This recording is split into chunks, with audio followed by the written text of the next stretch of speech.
There, are you happy now? I have successfully defended my title in a legitimate match with no cheap shots or unsavory methods.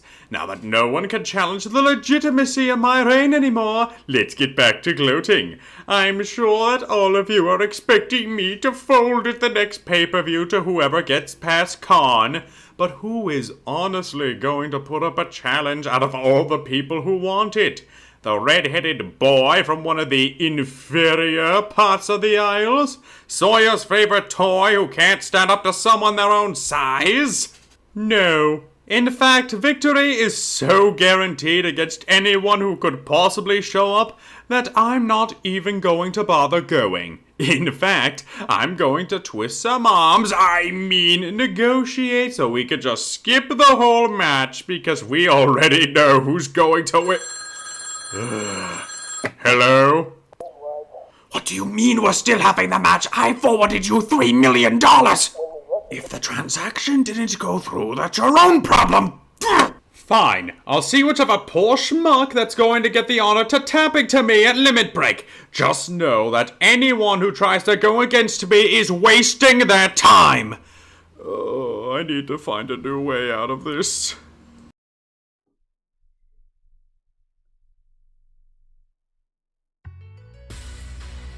Good evening, Multiverse! And welcome to another exciting episode of MNW Warzone. I'm your host, Warzone General Manager Jerry Aldini. And tonight we are on the way to Limit Break May 26th. And as you heard, Sir Uncle Dunk needs an opponent. Now, as for how that's going to play out, you know what? I'll tell you that later in the show. But what is happening tonight is the second two matches of round one of the Multiversal Tag Team Tournament, where we will see in our opening match tonight the All-Laws face off against Los Villanos Ingobernable. And then in your penultimate match, you are going to see the team of One True Pain faces the Absolute Units. Now, you may have noticed I said penultimate match. That's right. Our main event tonight is going to be interesting. Let's just say I don't want to give away too much, other than to say it is going to be it's going to be a 3-on-3 tag team match. And it is going to be interesting matchups all around, with a certain degree of, are these guys going to get along? And before we get into anything else, I'm noticing we have a social media post from Bastion Butler, who apparently is now causing trouble over on Flashbang. Well, guess what, Bastion? I think you're lost its problem for a little bit, but he does quote to quote the lyrics of the Rocky IV soundtrack, "There's no easy way out. There's no shortcut home." I mean, that's all very fair. That is all very fair. But as for the Unkley title situation, like I said, I'll explain that later, because I had a talk with the brass, and they confirmed that, in all fairness, I get to book the match. And it will be done in all fairness. But again, that's for later. For now, we got to get ready for our first matchup. But before we can get there, look, folks, we all know that I try and be very even-handed when people come to me and ask me for ring time. You know, to say whatever it is they want to say to the Multiverse. And this just, you know what? I can't even. I don't think I can give it a proper setup.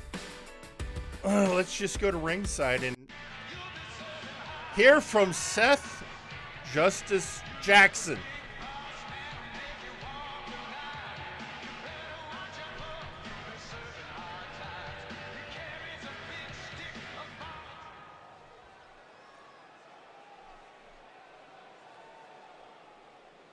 If you want to hear Seth Jackson lay down some truth, can I get a hell yeah? How about a what? Anything? Nothing? All right, fine. All right, all right. Look, I have to address the angel guy from the team with the werewolf and the ninja, the Knights watch. Why a knight needs a watch, I don't know. I've always been just use my cell phone. Anyway, I'm digressing. Angel guy, don't accept any deals or offers from Adrian Driscoll. Don't and take no one accept any offers or deals from Adrian Driscoll. They don't end up. Yeah, I got screwed over, and I didn't even make a deal with him. I just made a wish upon a djinn, and everything went crazy. So, but also, nice watch. You guys step up your game. You guys haven't won a single match since starting this feud with Adrian Driscoll and the funny guy who looks like a playing card. And he used to be the janitor man. The toilets are suck ever since he stopped doing that.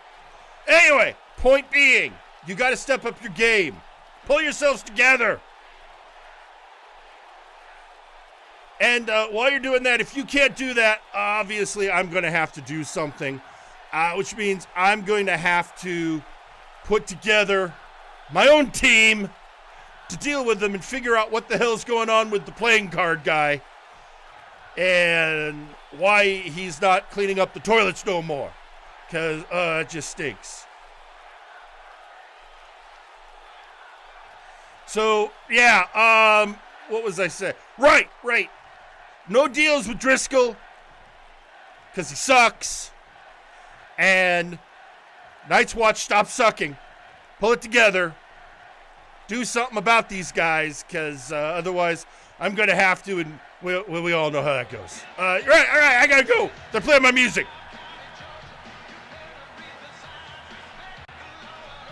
You know what?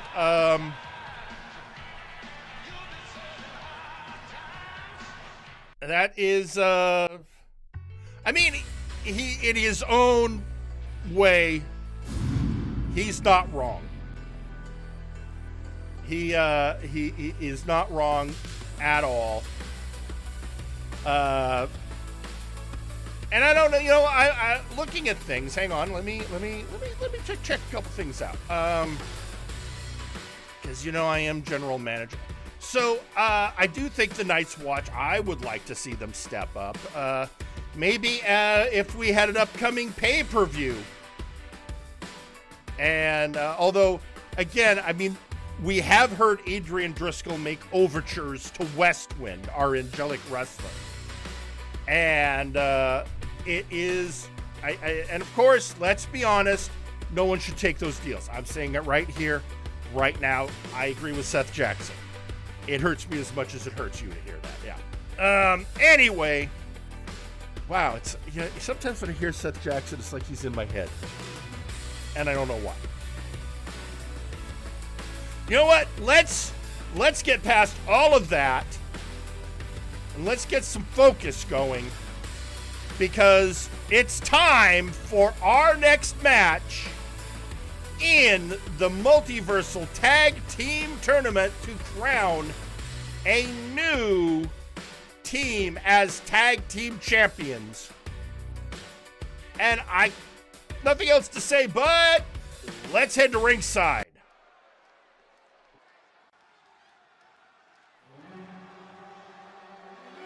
The following match is a tag team match scheduled for one fall and is our opening match. Introducing first, the team of Sasquatch Wing and Raphael Sampson, the All-Odds. And All-Odd they coming. They are former tag champions, getting that tag team shot using back when Sasquatch Wing had the Wish, which oddly I believe is currently in the hands of the Blue Hood.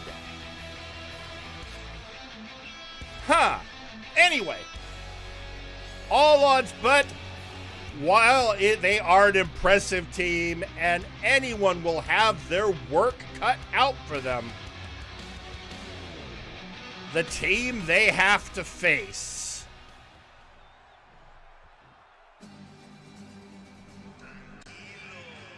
And introducing their opponents, Strongman Bell and El Albatros, Los Villanos Ingobernables.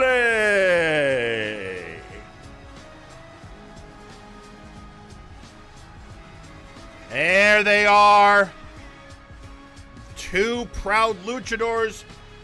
Their partner, the one and only Ignacio Cervantes, has thrown down a challenge to go after Johan Mjoln's Big Oofs, and they are making a play to become the new Multiversal Tag Team Champions.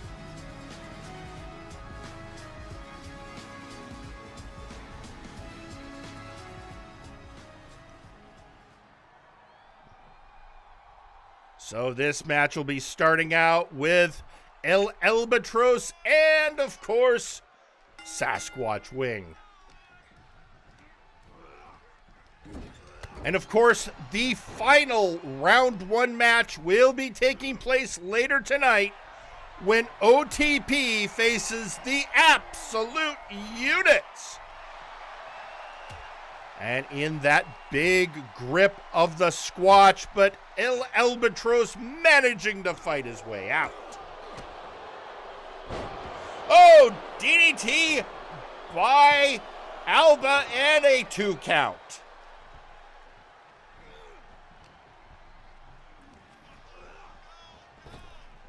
Whipped into the ropes and the power of Sasquatch Wing.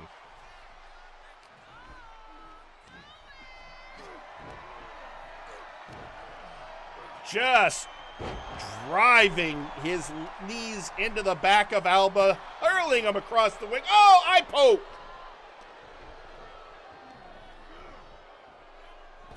And out goes the Squatch. And Alba going after Raphael. Oh! Wow, that interesting strategy, but kind of cost him getting a Luth. No one wants a Luthez press from a Sasquatch. I'm telling you this right now. And Squatch bringing the pain to Alba.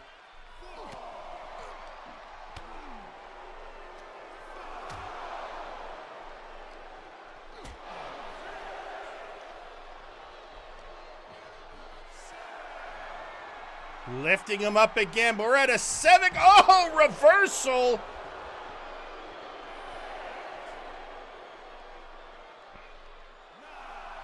We're at a 9 count. Somebody should think about getting in the ring.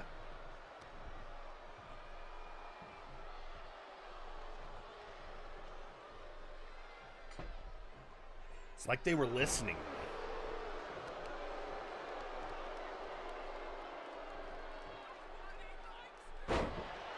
Oh! I don't care how big or strong you are, a move like that hurts, and Here comes Strongman Bell, folks. It's now a hoss fight.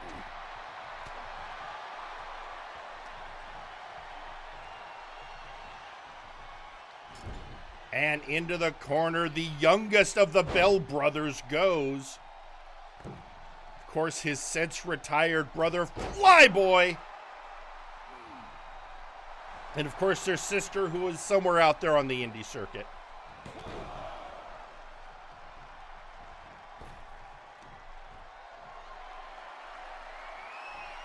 And lifting up strong, it's one thing to lift up somebody like El Albatros. It's another thing to hoist the strong man.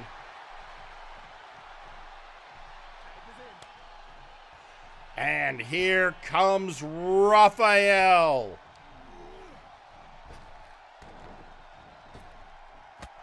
Oh, spear.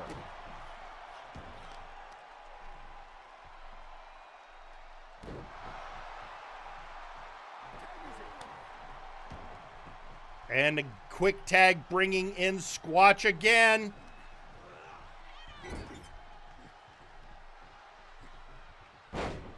And just hoisting the strongman to and fro. And oh!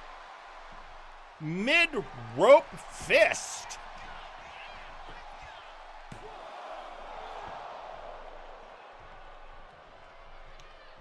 Squatch getting ready for something, but oh! Clothesline. Both of them out of the ring. Bell landing badly.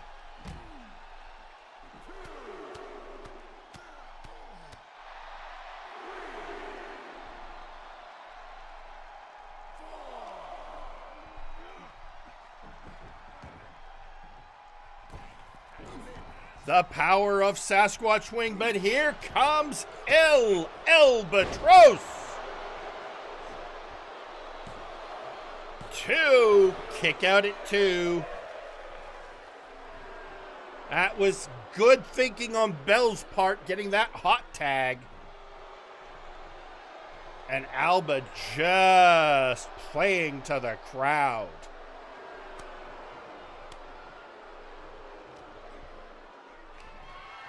And that might not have been a great plan, considering what's happening to him now at the hands of Sasquatch Wing.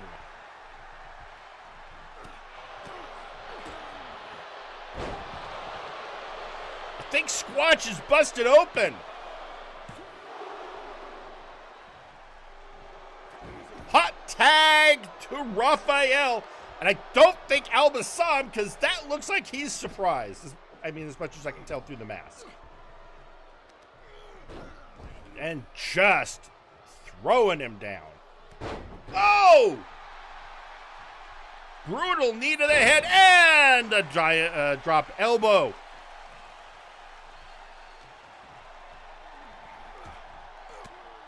Alba is not taking it lightly.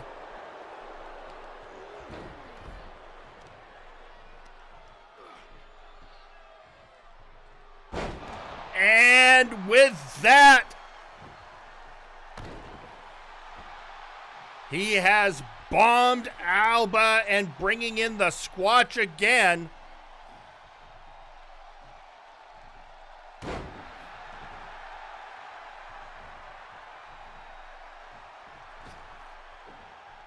Oh, nobody home.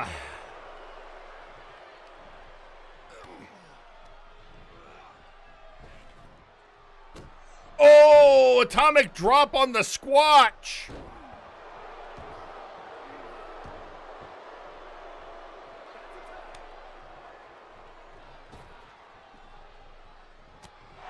Oh, going for a hammer strike, but speared by Bell.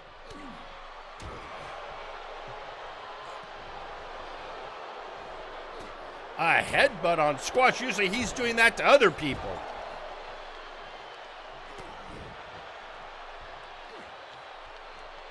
Bell showing his power. Oh, got the big foot to the face.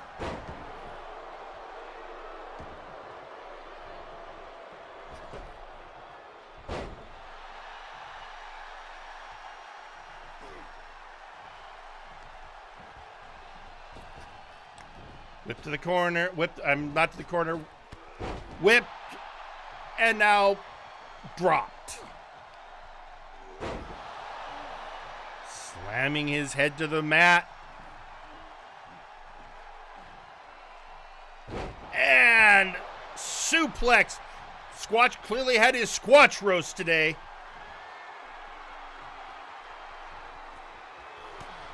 Oh! Bell does not let him do that next atomic drop.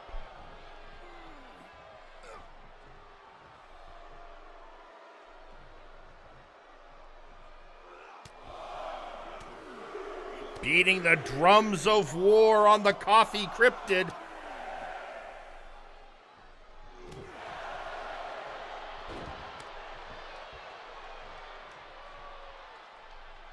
Oh, tagged in Alba, but Squatch rolled out to get a moment to gather himself. And Alba didn't let him do that.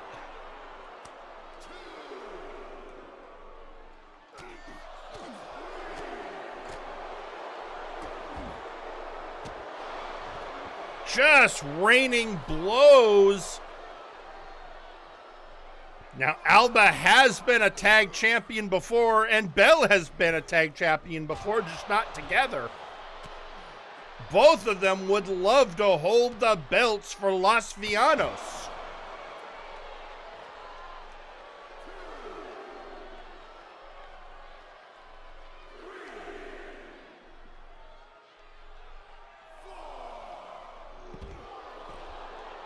And getting a double team of Lucha on Squatch.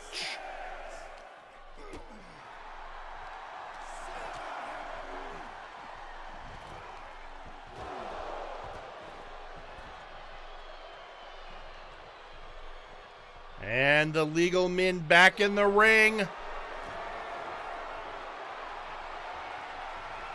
And Snake Eyes.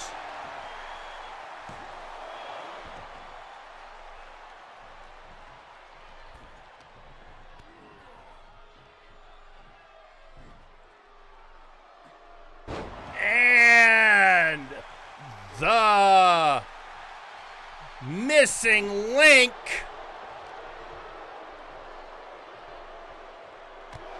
Oh, neckbreaker on Squatch.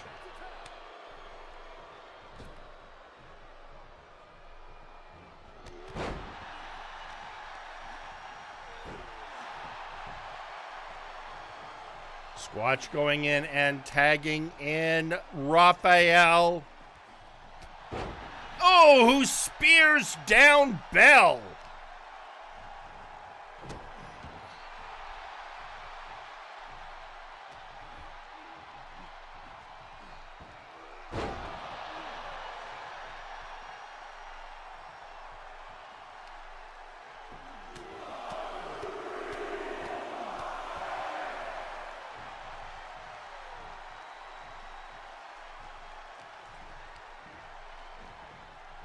Reverse whip.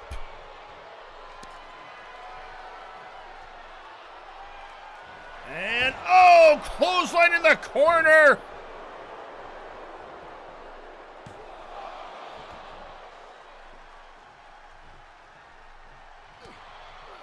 Bell pressing the advantage. Ah, DDT.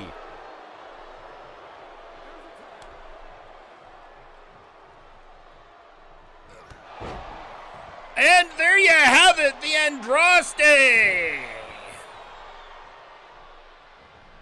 But the pin attempt broken up by Squatch.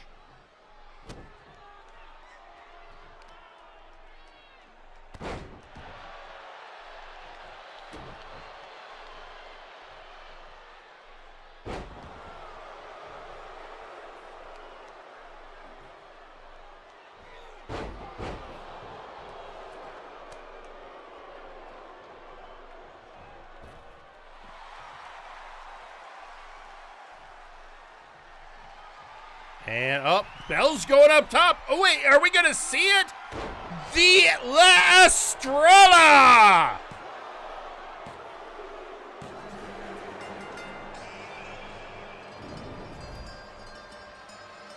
And your Luchadors moving on to round 2. Los Villanos Ingobernable. A great showing by the All Odds, but Los Villanos pull out the victory and will be moving on to round 2.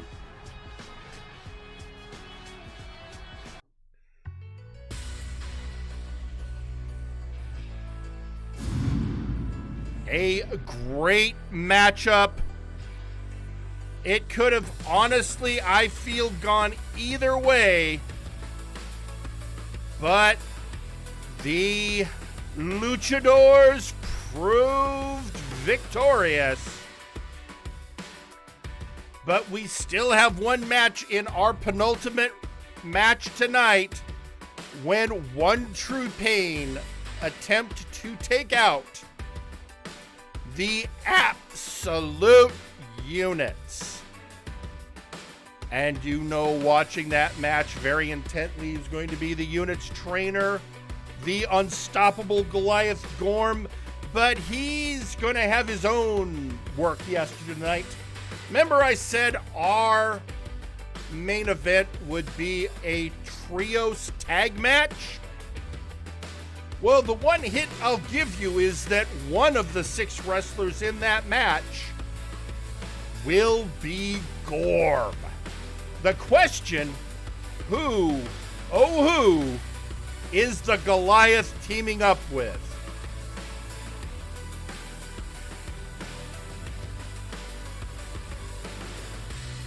And we have a comment from Rico Rose, who is pointing out to me, Bastion wasn't the only one visiting Flashbang. Ultra Devil did too. I noticed that. So what is going on with my wrestlers going over to Flashbang again? All right, last time that happened, I ended up having to put up with weeks of Graven Allen.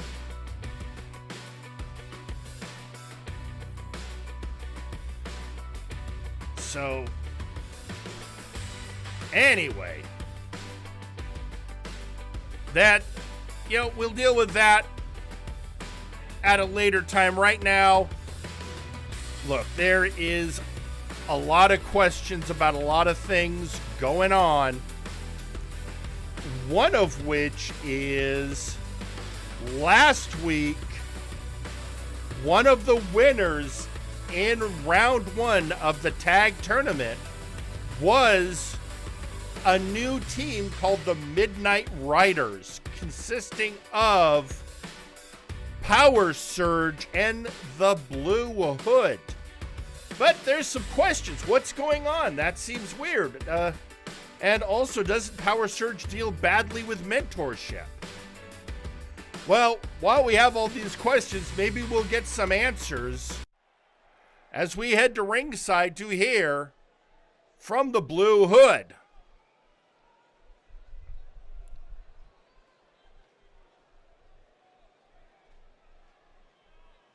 All right, you all want to know what's going on with Power Surge. Well, let me start off with, I've learned my lesson from the past. I don't take on sidekicks. But what I will do is build opportunities. And Power Surge, let's be honest, I saw a kid who saw wrong in the world and was going to do something to make it right by any means. Unfortunately, when he got here, he was horribly misguided. First, by Trash Man, and then, I didn't realize how bad a mentor Bart Ender was going to turn out to be.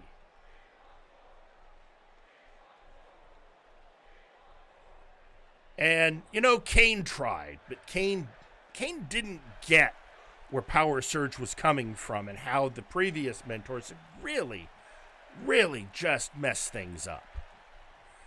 And that's why I recruited him for this tag tournament.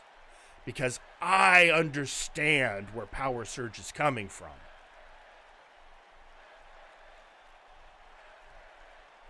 And I think I can help him get his head on straight.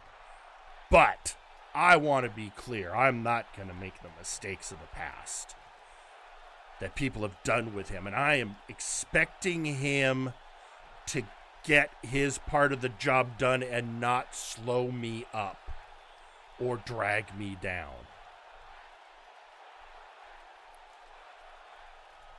Because unlike other mentors that used him in the past, I've made it clear if he doesn't get the job done, I will cut him loose. But if he gets here and does the job, he will learn how to really fight and get ready for the next big fight. Thank you all for your time. All right, well, I guess, sure, at least he's being straight with him. None of this, no, I've got your bet. Yeah, I mean, he's saying he's going to help, but he apparently has also let Power Surge know that it's equal duties and he's got to do his part. So that's what's going on. And Blue Hood and Power Surge, the Midnight Riders, did move on to round 2 of the tag tournament. They got a shot.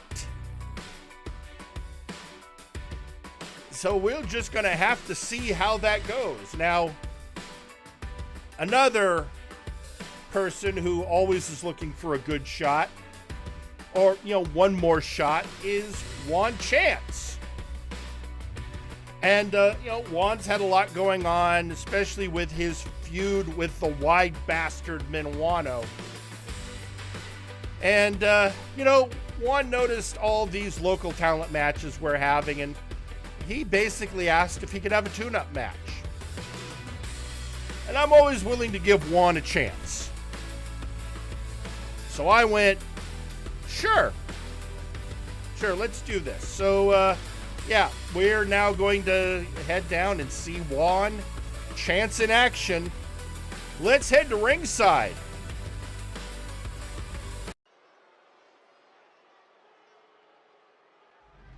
The following match is scheduled for one fall.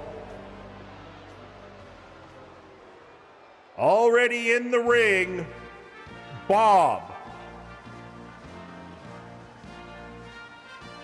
And his opponent, Juan Chance. And again, somebody is messing with Juan's music.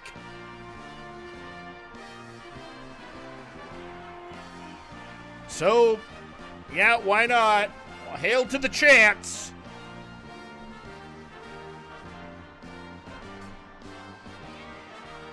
As he comes down for this match against the local talent, Bob.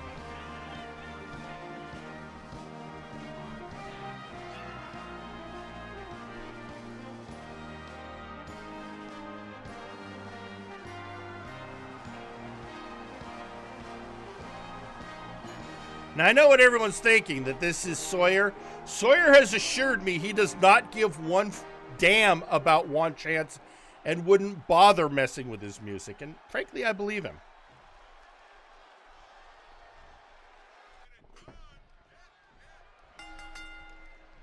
And so we're off, and Bob comes out swinging. I feel Bob feels he's got a chance against Juan. Again, these local talent wanting to prove themselves, and oh, look! Looks like Bob's a mat wrestler.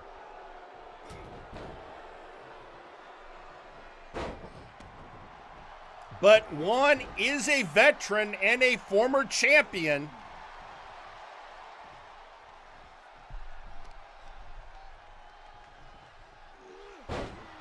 Oh, that's not good for Bob's neck.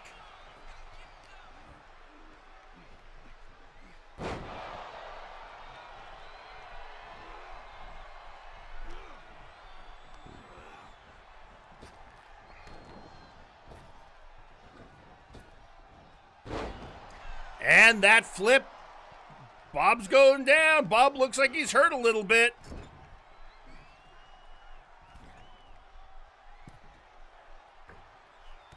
Oh, the knees to the gullet. Wall hung up on the ropes, and Juan going for the pin.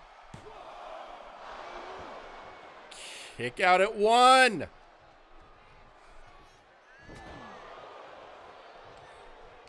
Bob trying to put up some offense. Throwing Juan in the corner. And going for the pin. 1.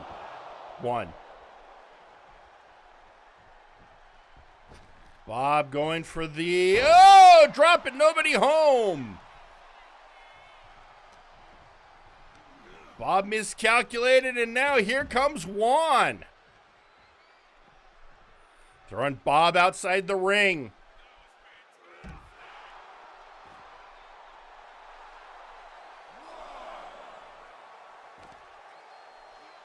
And Juan working over Bob's leg.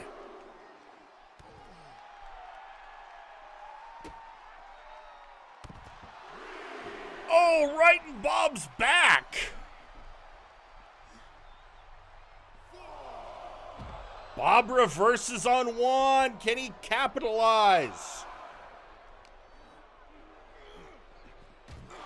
Oh, throwing Juan into the Spanish announce table.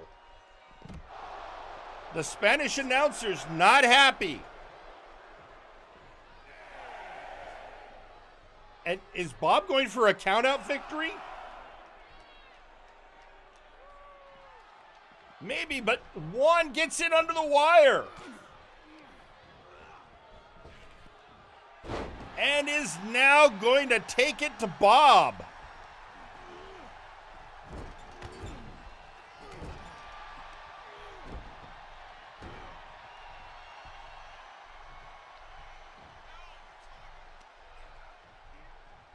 And again, working on Bob's leg.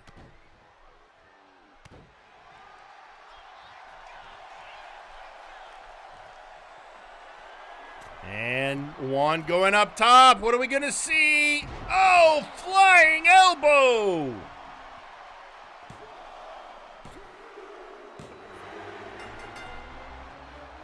And your winner, One Chance. And, well, look out, it's Minuano. Minuano, who wants a rematch against Juan. Oh, Juan fighting back.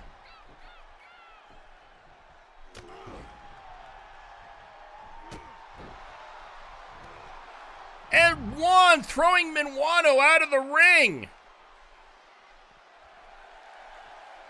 Playing to the crowd, the ref's trying. Oh! Juan called for a mic.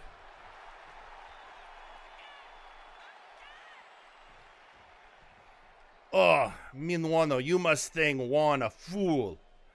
Do you think I wasn't ready for you to pull a cheap shot? I understand you, you wide bastard. Minuano, you can try. But the fact is that despite our size difference, One Chant has the heart to persevere everything.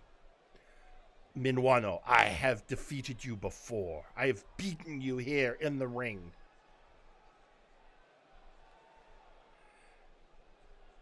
And when we have our inevitable rematch at Limit Break, I will beat you again and show that the wide desperado is not invincible and should not be taking one more chance against me.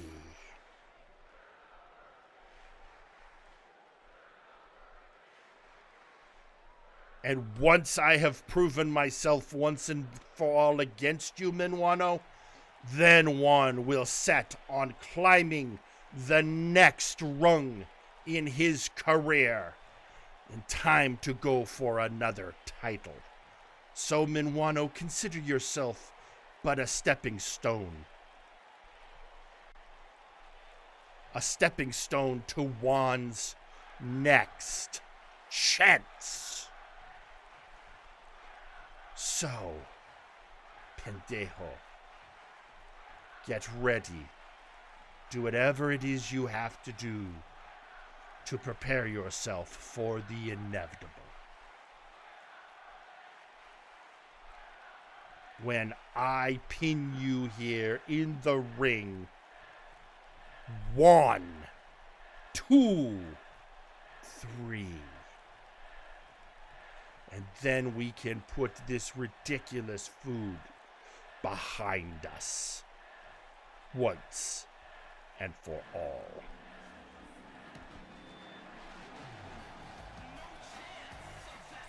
Well, there you have it, folks. One chance, victory against Bob, and then a cheap shot by Minwano, but it looks like Juan was ready.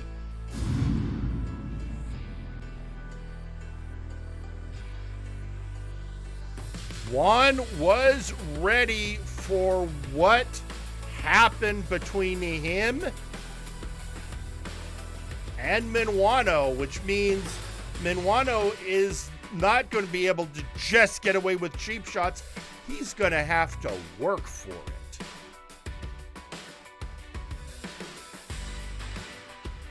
With that, folks, it's time for some singles action. We've got a lot coming up. We've got Limit Break coming up on just a few weeks, folks. It'll be May 26th.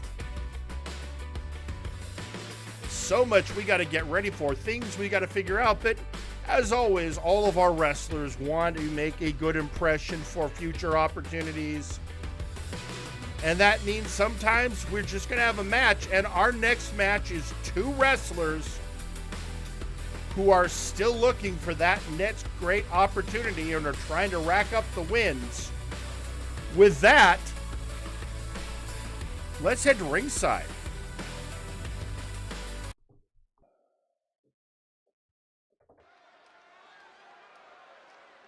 The following match is scheduled for 1 fall. Introducing first, Leon Arcaster. The Toa himself in the ring.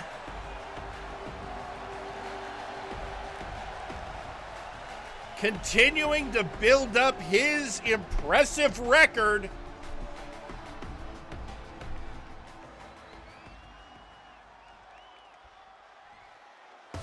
And introducing his opponent, Wonderball. Wonderball continuing to build up his own record.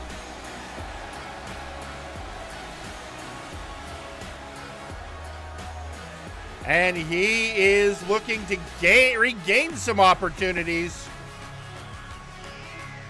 Still not happy about the backslide that happened due to the whole high voltage situation. Looking to rebuild and reclaim.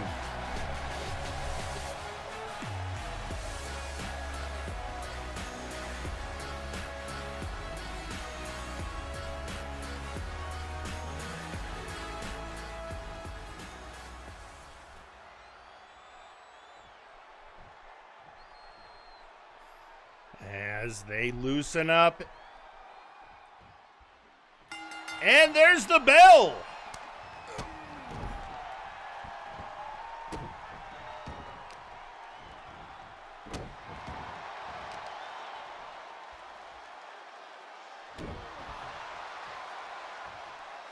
And Leon taking an immediate lead in this matchup. but reversed by Wonderball and reversed again.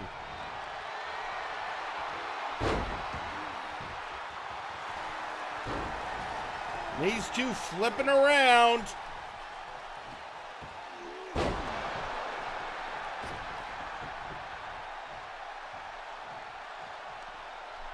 Wonderball caught him out. Oh! Lung blower on the outside.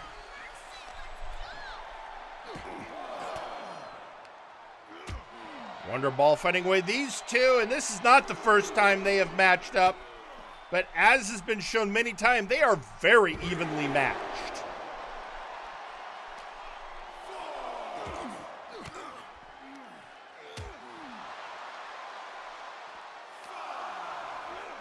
And, oh, into the barricade. And back into the ring goes Arcaster. And there's Wonderball. Oh, leaping face buster.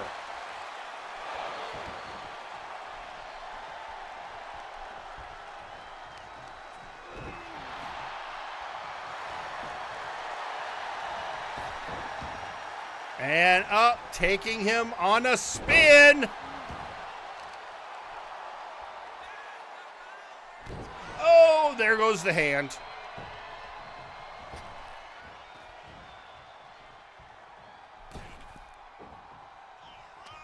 Arcaster going up top. Fighting his way out. Oh, nobody home. Oh, reversing. Whoa. Everyone got hurt in that one, including the ref.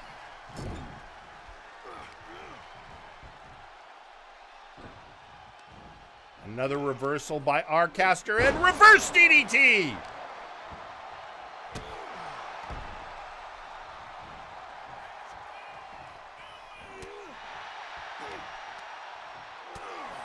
Oh, right in the breadbasket. Or whatever the biomechanical equivalent is. Oh, swinging neck breaker.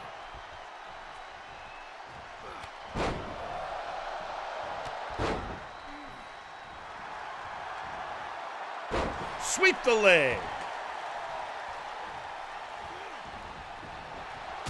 Oh, knee strike to the face.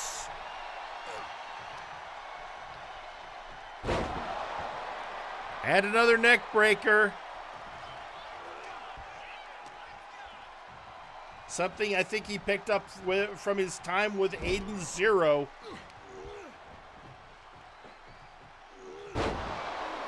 And Goop slamming him. And Wonderball pulling that turnbuckle cushion off, but Arcaster getting out of the ring.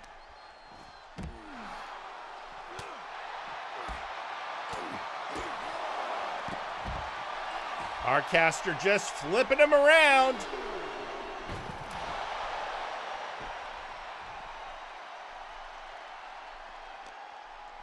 Out on, oh, those unforgiving pads. And throwing Wonderball back into the ring. Going up top. And, oh, nobody home for that frog splash.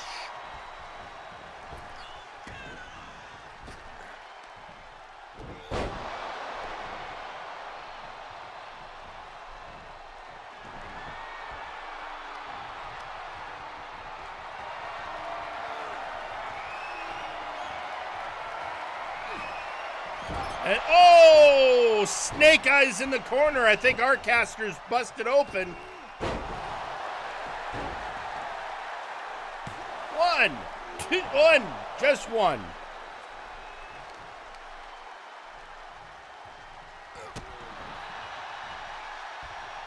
Wonderball doing some damage. Softening up that neck and head region for the ban this, but first, oh!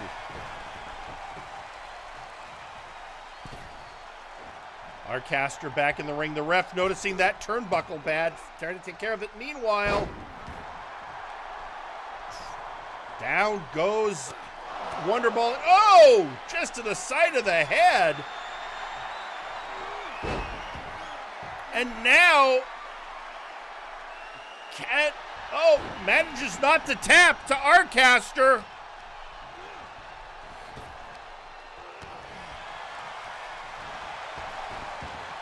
And now he is going for another spin.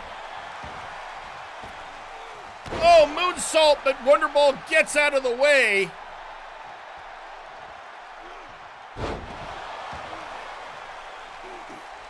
Inverted suplex.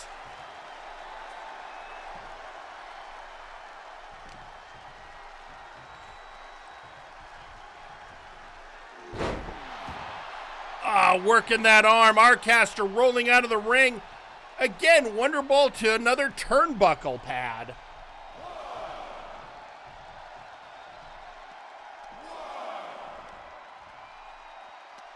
And again, being flipped around by the Toa.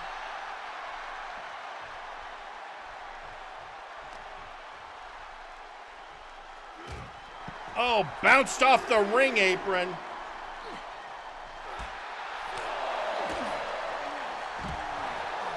DDT on those unforgiving mats.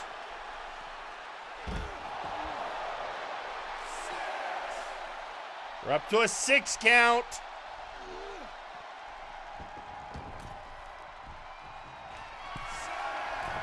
And again, Arcaster going up top. Oh, the elbow hit this time. Oh, the ref distracted by that turnbuckle pad.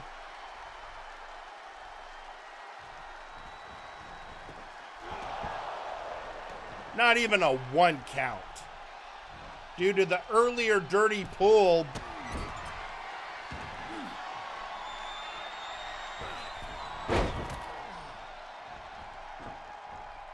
But now he's going to give him a triple.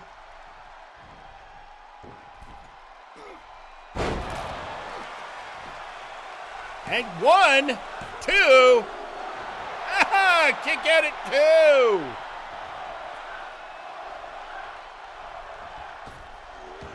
Oh, and Wonderball out of the way from the moonsault.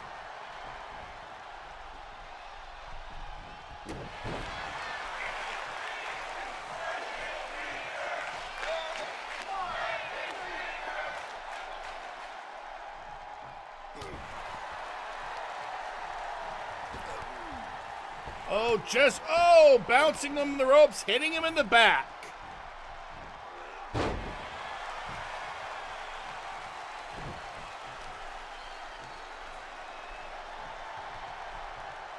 Getting him into a new position. Will this help Wonderball?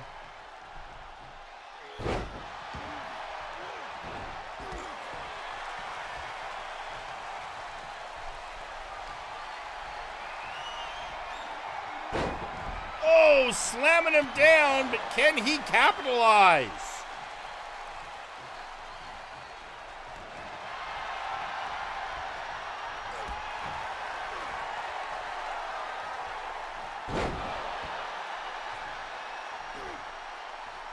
Arcaster. Oh, chopping him down. Can he capitalize? Nope. Wonderball decides rolling out of the ring is the best course of action.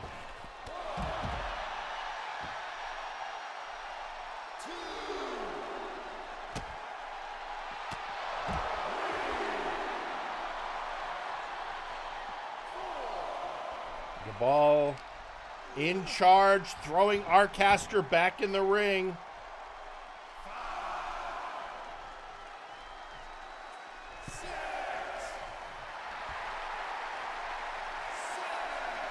Wonderball gets in the ring at the 7 count, and he's getting it locked in. Can he do it? Ban this, locked in, but too close to the ropes. Arcaster got his foot on the ropes. Just when Wonderball got the ban this locked in.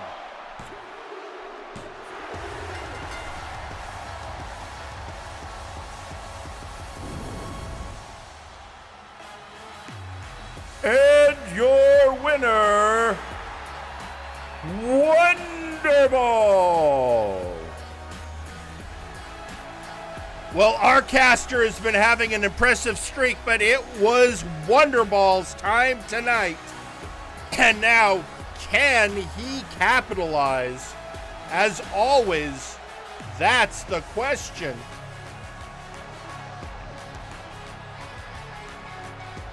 Our caster getting the rope break on the ban this, and Wonderball going for an immediate pin. Getting the 3 count. And thus, he gets to add another to his win column.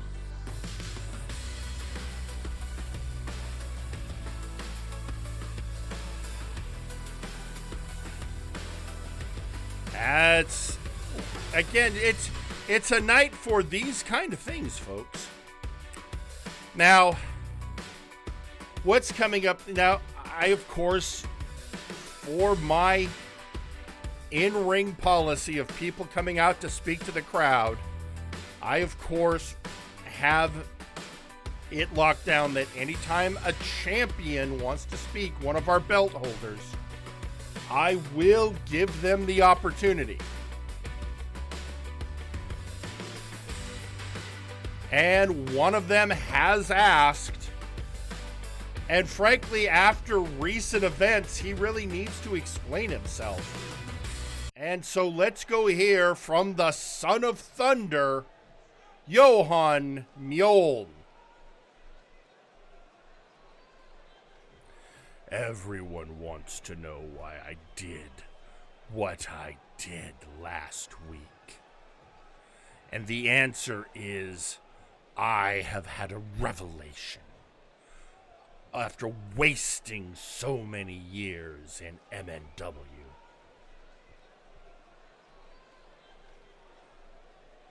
I spent my entire career in Flashlang being a lackey for others and always being Mr. Almost Got It. Always forced into the role of the big nice guy who could hurt people. But after all this time, I am finally a champion, and people still expect me to be the better man.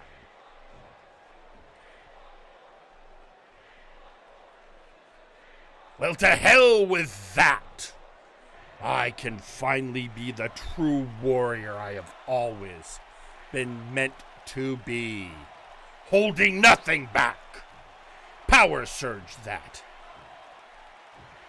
Ignacio Cervantes will learn that. And if Tiki wants to hold me back, well, he's just another restraint I am now free from.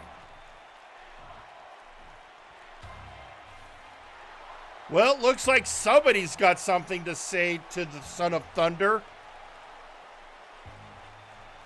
And that would be the Punk Master Ghost, who was a partner of Johan's in Soul Train.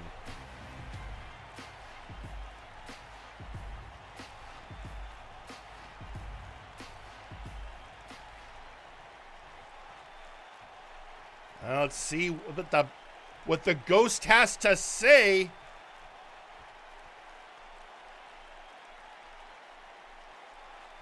Look at you, Johan. You're just another goddamn disappointment in an afterlife full of them. Just throwing friendship aside, not understanding that it is our bonds that keep us together. The punk community's always known that.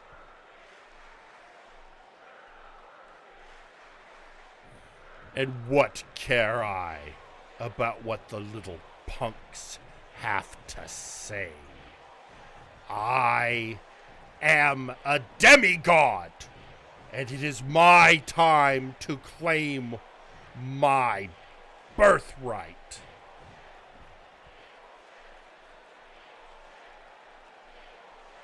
I think that just a load of crap. You know what? We got ghosts, we got devils, we got angels, and yeah, we got you, a demigod. Do you know what? In the end, we're all people. And people like you who treat other people like trash are the worst kind of people there are and don't deserve to have anyone cheer them. What care I for cheers, ghost? I warn you, I know every trick in your book after all these years. And after everything I did to Power Surge you, I will do 1,000-fold.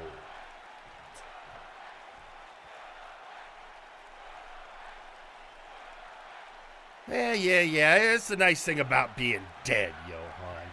All these threats don't quite have the luster they used to.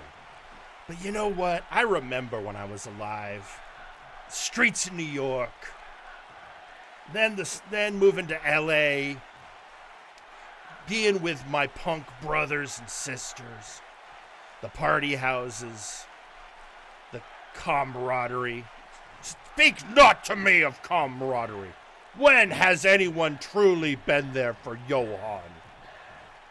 I was always, oh, Johan, he's dependable. And every once in a while I would get thrown a bone. And what did it get me? Ashes. Yeah, you know, life's tough all over, Johan. We all get hard breaks. That's just part of what they call life. And you decided, no, I want more. You know what? You disgust me. You have finally gotten everything, and now you decided to get all full of yourself. As well I should.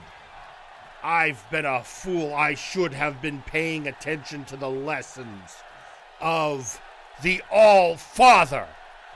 But no, I let people like you drag me through the dirt. And never again.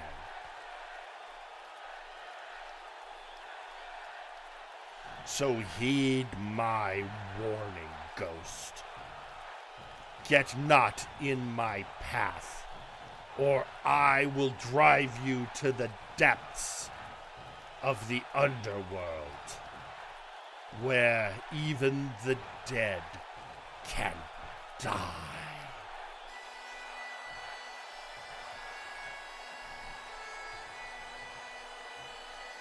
Well, there we have it. Johan has let a title go to his head, and the Punk Master trying to point out to him why that's not a good thing, but yep. We've seen about as much as Johan cares about that.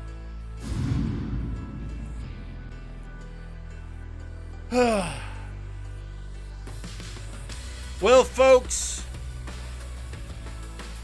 that's just a damn shame, but we still got a lot of action to go, a lot of exciting matches.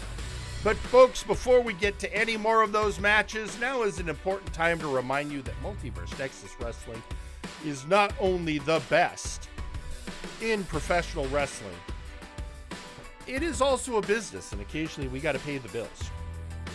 So with that, folks, we are going to take a brief commercial break, and when we come back, tag team action.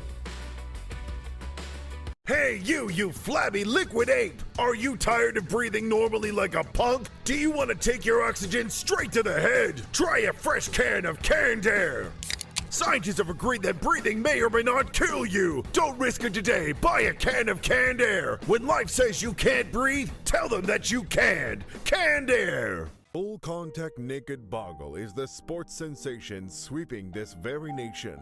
Founded in 1864 by Professor Tigglewiggle, this Ohio-based pastime has gone on for generations after generations, and it stands at the state's top sporting event. Yes, we've had a long history of boggle-related highs and lows, but Full Contact Naked Boggle stands the test of time. Get your tickets today and get a free pack of ponchos for the Splash Zone, and we'll see you in the next game of Full Contact Naked Boggle. What's that? You need money? Need to pay for a night on the town with your hot shark-based wife? No problem. I'm George the Gorillionaire, and I got $1 gorillion! I got so many stinking bananas, you won't be able to find a better mortgage more appealing than mine. Don't chip out on this deal. Whether you're buying houses, boats, shoes, dogs, cats, golden toilets, the entire country of Canada, or just your own monkey business, you need it, I pay for it. Because I'm George the Gorillionaire, and I own $1 gorillion! This program is brought to you by Squatch Roast Coffee and Mama Wade's Baked Goods, who are pleased to announce their collaboration with their new line of Squatch Roast Coffee Cakes.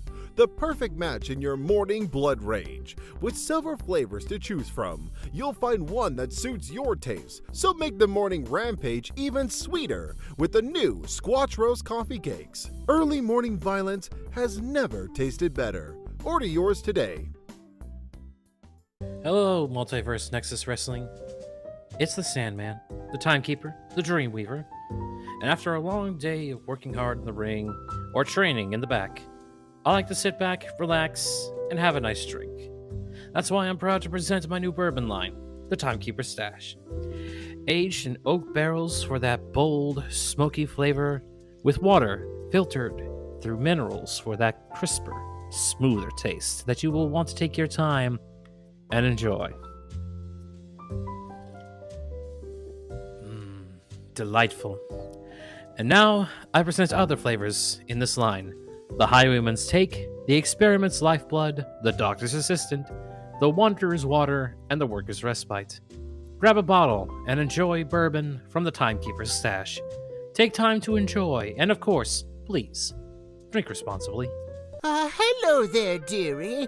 I am Granny Gluthox, and I have my personal baked pies. Yes, Granny Gluthox's personal baked pies tend to give that special touch to every folded, crusted goodness that goes into your mouth daily. Freshly baked every morning by yours truly and my little helpers. In fact, my little helpers have brought in a fresh ingredient here. Hey, how you doing there, lady? I was told to bring a delivery here? Yes, just go into the back there, dearie, with the boys. Yeah, sure, no problem. I just gotta get my signature and a payment over there. I'm just gonna let myself in. Thanks, Granny. Hi, how you doing? Oh, God! Oh, God, you took my limbs! So come on down today, dearie, and get Granny Gluthox's personal pies. We always give our baked goods that personal taste. Hello there! I am back for the referees recruitment program. Did you know that we only have 2 referees usable for the entire wrestling programs? Are you tired of legs not being able to get there for your 1, 2, 3 count? Are you also tired of, for God's sakes, one of our referees doesn't have eyeballs in the cloning process? Well, not anymore. You can join in today with a small donation of $1,000, probably an hour. You too can make sure our reps are fed, have their limbs all attached, and maybe, just maybe, could feel a little bit of love. So join in the referees recruitment program today, because without referees, we don't have wrestling matches. Hi there, my name's Harry, Big Tall Harry, and welcome back here to Big Tall Harry's Foot Shops, all your wrestling shoes needs. Most of you guys and gals got flippers for feet. Don't worry, we got everything covered from claws to big toes to even things that are non-Euclidean. We make sure your wrestling shoes are the right fit. Don't believe me? Well, here comes our celebrity impersonator.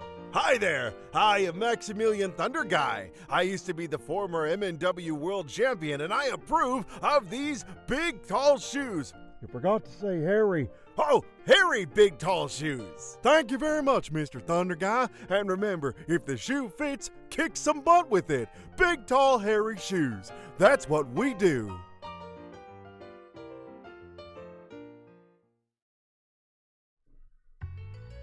And we're back. And folks, this next matchup,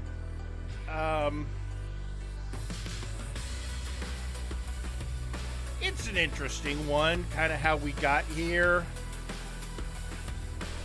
You see, Meme requested a tag match. And somebody came up to me that wanted to accept that challenge, but they're not part of a tag team. And when I pointed that out, they asked if they could use some the local talent.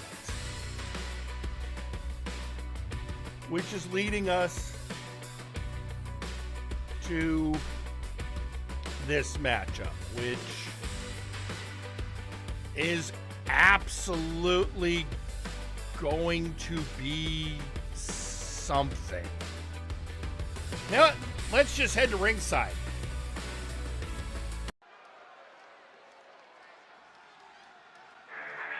The following match is a tag team match scheduled for one fall. Introducing first, the team of R. Sawyer and Malice Prime, the main event Mex.exe.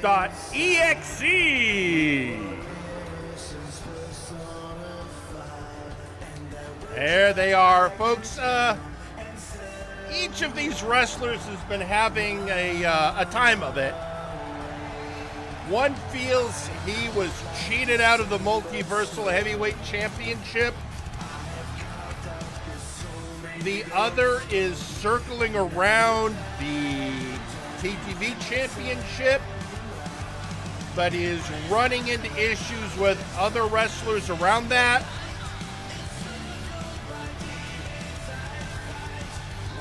And here they are wanting some tag action while we have a tag tournament going on. And their opponent, well, let's just say that opponent had a particular reason of wanting to take this match, considering what else they're up to lately. What am I spouting off about? Well, you're about to see.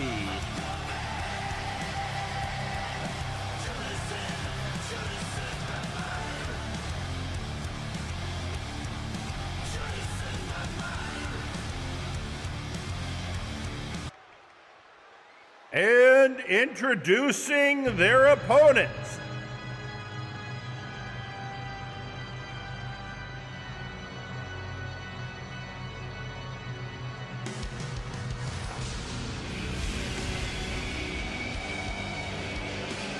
He is the Nightmare Project,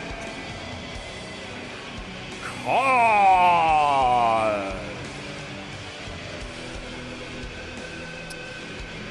Khan, who has currently been siding with Sir Uncle Dunk, and it has been stated that anyone who wants to get to Unkley has to go through him. And one of the people that really wants to get their hands on the Multiversal Heavyweight Champion is Malice Prime. And as for his partner, well, his partner kind of slunk down to ringside while all this was going on. You may recognize him from last week. Yeah, this guy. Apparently I had his name wrong. I thought he was a bull and bully. Turns out that was somebody else who was supposed to be here. He was a last-minute replacement. Apparently his name is Multiversal Ant. We're just going to call him Ant. Because Multiversal Ant is just a mouthful.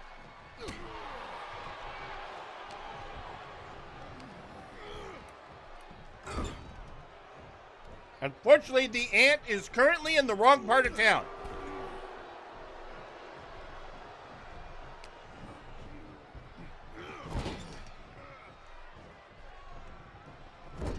Oh! And just getting wailed on. Oh, he's going after Malice. That's brave. Oh! trying to hit the reset button on the Terminator.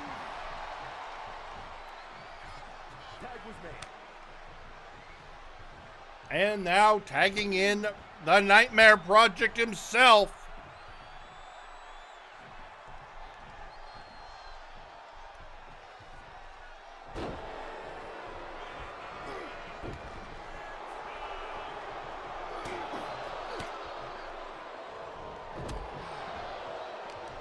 You see, what happened was Khan was like, I'll take them both on myself. It's like, it's a tag match. And he said, fine, give me the ant. And thus, well, here we are.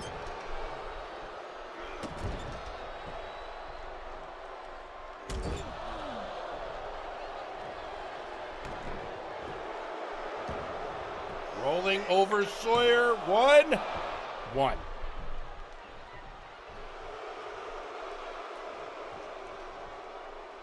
Sawyer rolling out of the ring. Khan was going to go jump at him, but the ant decided to throw him back in.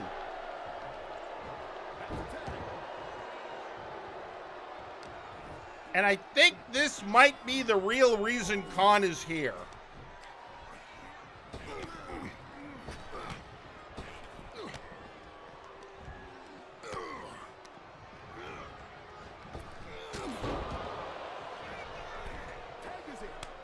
And a tag to the ant.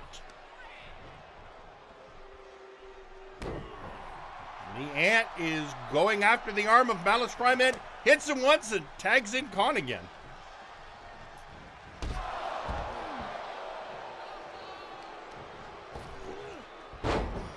Khan taking out Sawyer, now going for Malice.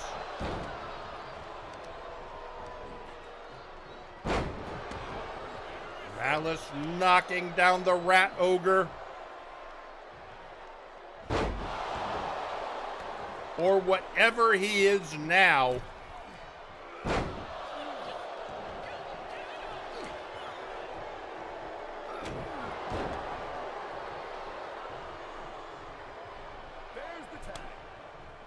Tagging in our Sawyer.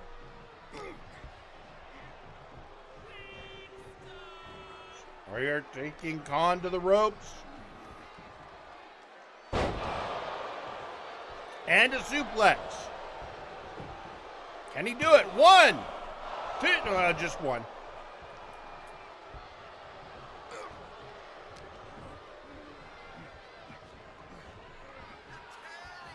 Winding Sawyer up. Oh, just raining blows on his back. And throwing Malice at him for good measure. Because mechs are weapons. And with both of them in the ring, he tags in the ant. Whoa, the ant actually cross-bodied Sawyer.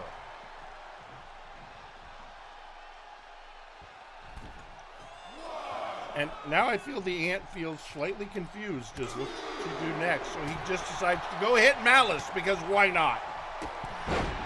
Because that'll end well.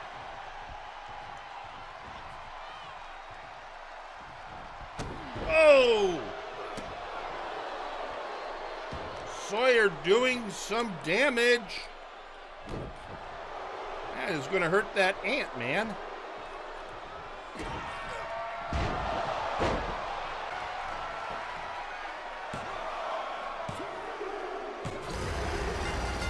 Oh!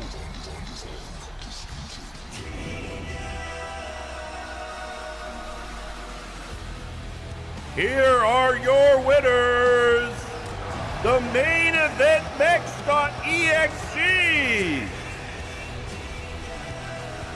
I don't think Khan cared as much about winning as setting up for this moment, going after Malice.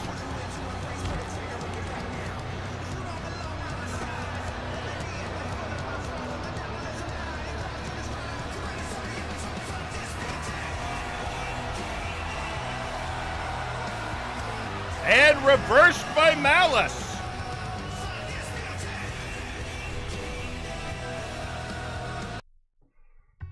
And Sawyer is running down to try and help Malice. We're gonna have to get somebody get down there and, you know what? It's gonna take a minute to get this all figured out, so we can try and get on with our show. That's fine. In the meantime, you know what? We actually have a message from our Sawyer that was recorded before that match. While we're trying to get everyone out of the ring area so we can have our next match, let's hear what Sawyer had to say.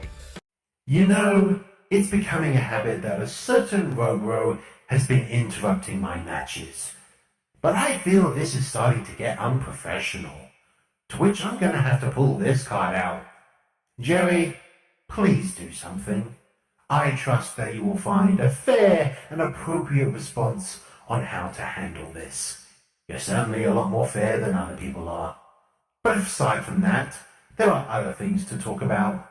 Malice is starting to get twitchy, and you know what he's like when he gets into that kind of mood. The vehicular incident kind of mood. The one that tends to do a lot of damage. And I don't want the roster to suffer that.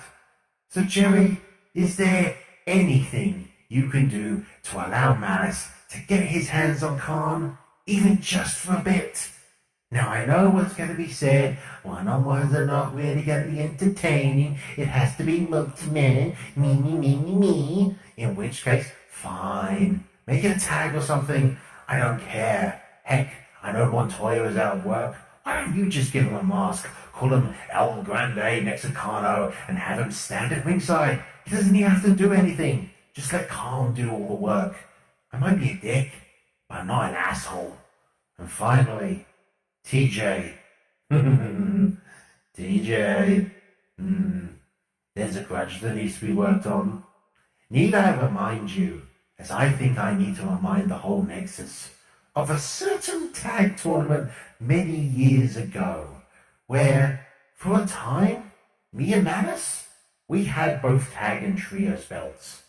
But that double championship was stricken from the records, made unofficial because of the absolute units. So understand, this isn't against you personally, but I am going to be taking out some long-due frustration out on you. Perhaps at the midweek? What do you say? And Jaunt, JT, I saw what you did. Don't think I haven't got an eye out for you. You want to talk? Talk to me. Now, I do have a response for Sawyer, but I'm going to hold on to it for just a bit, particularly because we have another response to him coming from none other than Jaunt Tristram. Warzone has a little problem. There's a sick little bird hovering around the TTV title, infected with ideas of honor, and thinks itself superior, looking to hand out titles to those it deems worthy.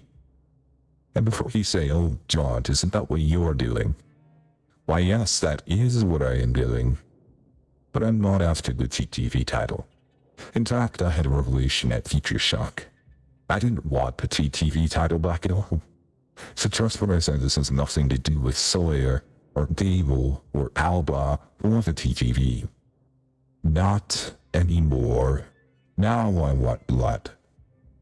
I'm after you, Jagger Blackthorn, and everything else is just in the way. You want to talk pride?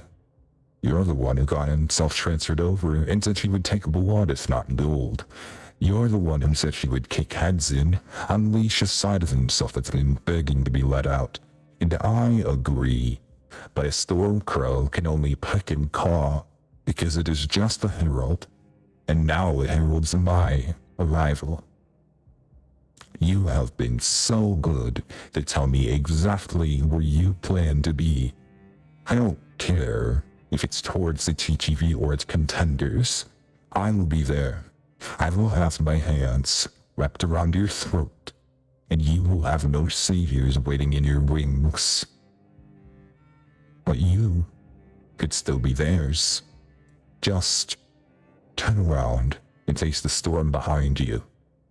Look only at me, Storm Girl, because everything I do next is all on you. So saith the Lord Regent. Yeah, so we got all that going on, and I'm gonna get to that in a little bit, but first we got a couple things we have to deal with. And the first is, well, the first is this asshole.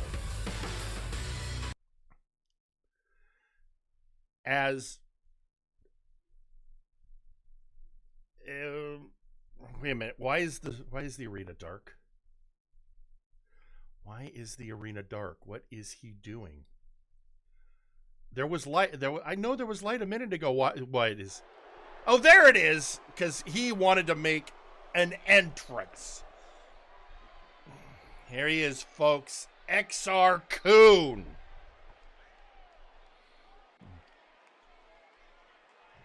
Many answers lie in the dark, which is why you shouldn't fear it.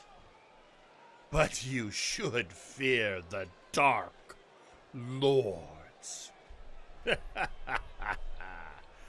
And our enemies are in such disarray. Soul Train is now falling apart. But I need to warn, and I did warn, that they're all traitors and backstabbers. And I have seen in the Force that it was indeed Tiki the Troll that attacked Sergeant Major Payne. And everyone is so concerned with the rules. Well, then prove it. I call upon the brass to take immediate action in regards to Tiki the Troll, just as we are about to take action.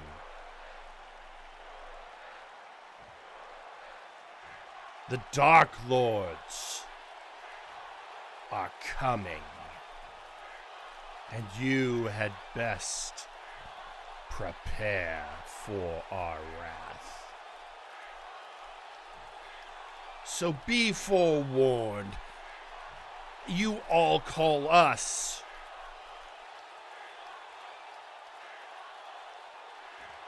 untrustworthy, traitorous. Bah! I grow sick of your hypocrisy. We are simply more honest than everyone else. May the Force be with you. All right, he's seen in the Force. Well, can you give us some evidence the rest of us can see? The video was inconclusive, and no one has brought forth any other evidence that Tiki the Troll was the person who attacked Sergeant Major Payne. But the Dark Lords sure want us to go down that road.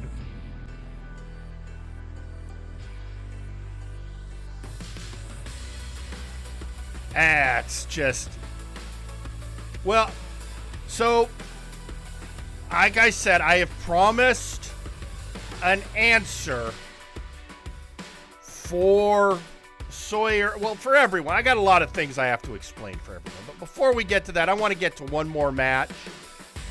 Because, well, folks, this is a wrestling show. Call me crazy, but I feel that the focus should be on the wrestling. And these next two wrestlers are looking for another chance to prove themselves. So let's head to ringside and let them do that.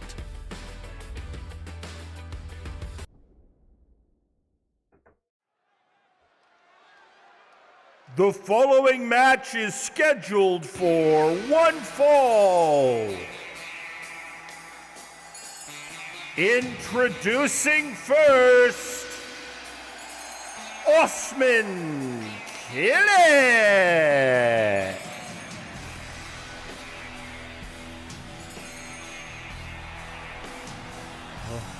Folks, your wish is granted. The Jin is here. And trust me, this Jin is a tonic.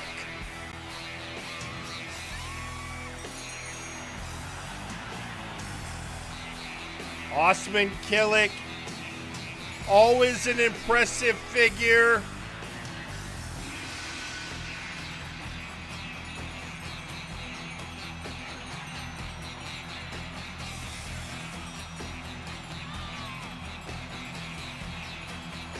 And as for his, let's just say this match has some interesting factors. Because Osman Kille has been the person warning since the beginning against Adrian Driscoll. Warnings you heard echoed at the beginning of the show by his former partner, Seth Jackson.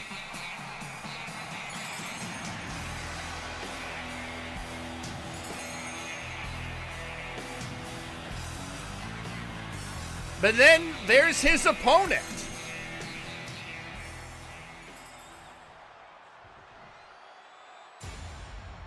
And introducing his opponent, representing the Night's Watch, Gunnar Birch.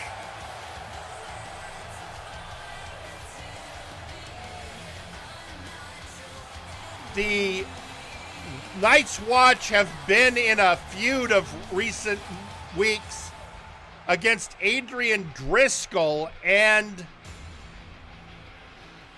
his associate, the glorious Emperor Probunaga, who only returned as Probunaga after, I guess, making a deal with Driscoll.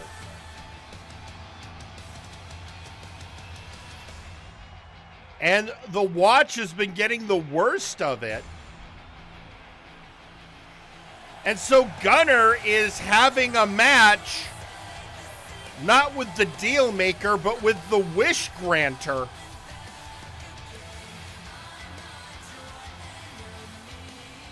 Let's see how this one turns out.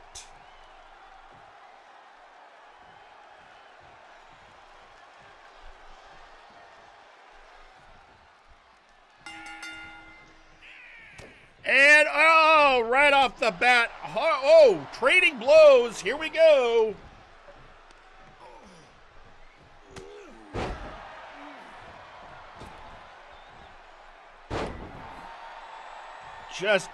And of course, it's a hoss fight, folks. Because we know how everyone out there loves a good hoss fight.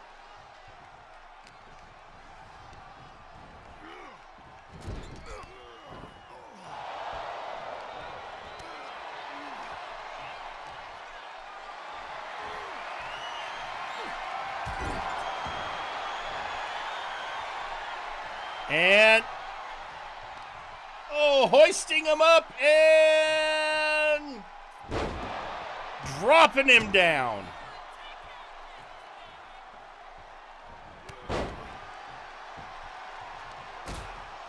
Oh, reversal by Birch and reversal by Kille.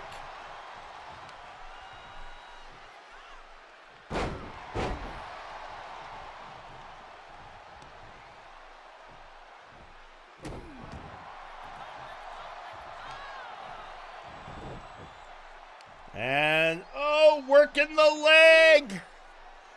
I feel like that's a bit of setup for maybe hitting a Janissary sling later.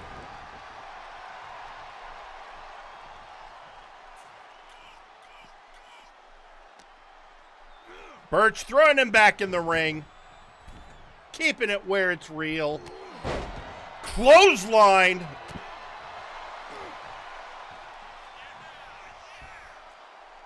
And again with the drop down.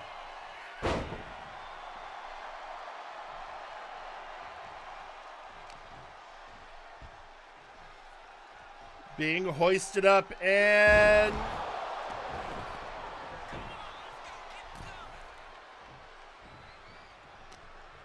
Now Birch reversing. Going after Killick. And now beating the drums of war.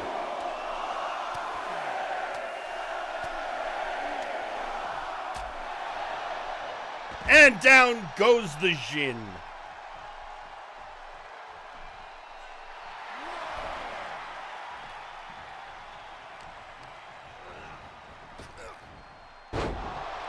And the slam by Killick. 1. Kick out at 1.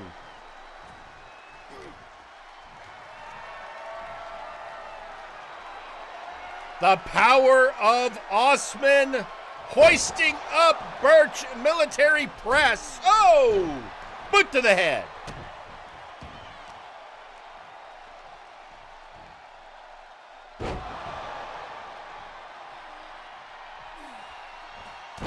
Elbow strike. Another. 1 for good measure.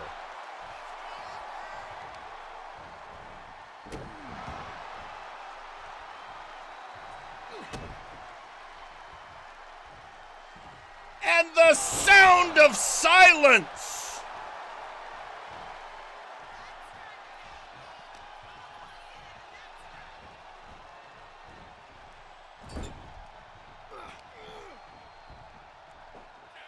And hoisting him up and down, and he is picking what his next move will be. And... oh, reversal into a DDT by Osman.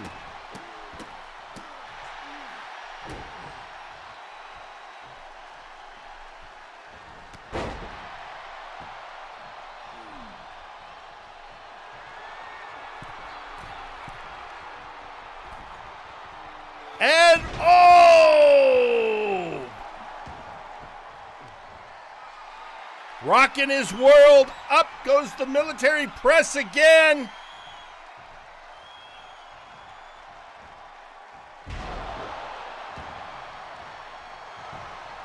And going for a pin. 1, 2.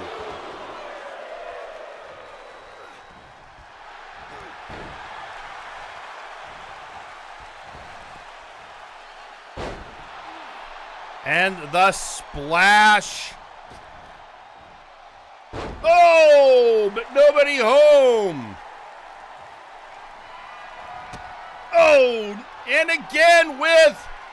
oh, he was going for the sound of silence again, but reversed by Osman.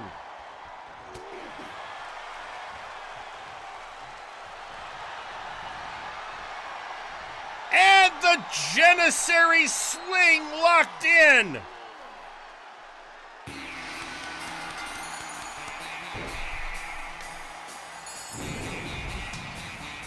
And your winner, Osman Chile.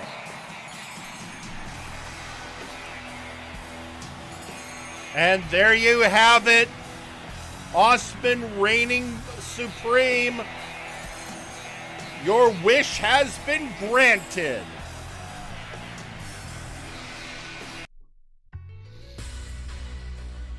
But the great question is, will this have any kind of play into the battle between the Night's Watch and the forces of Driscoll and Prabhu Naga?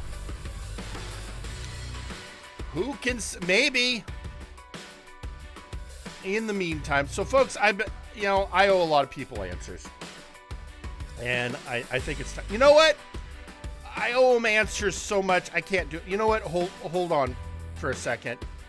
Hold on. I have to do this properly. Give me a second. Yeah, hang on.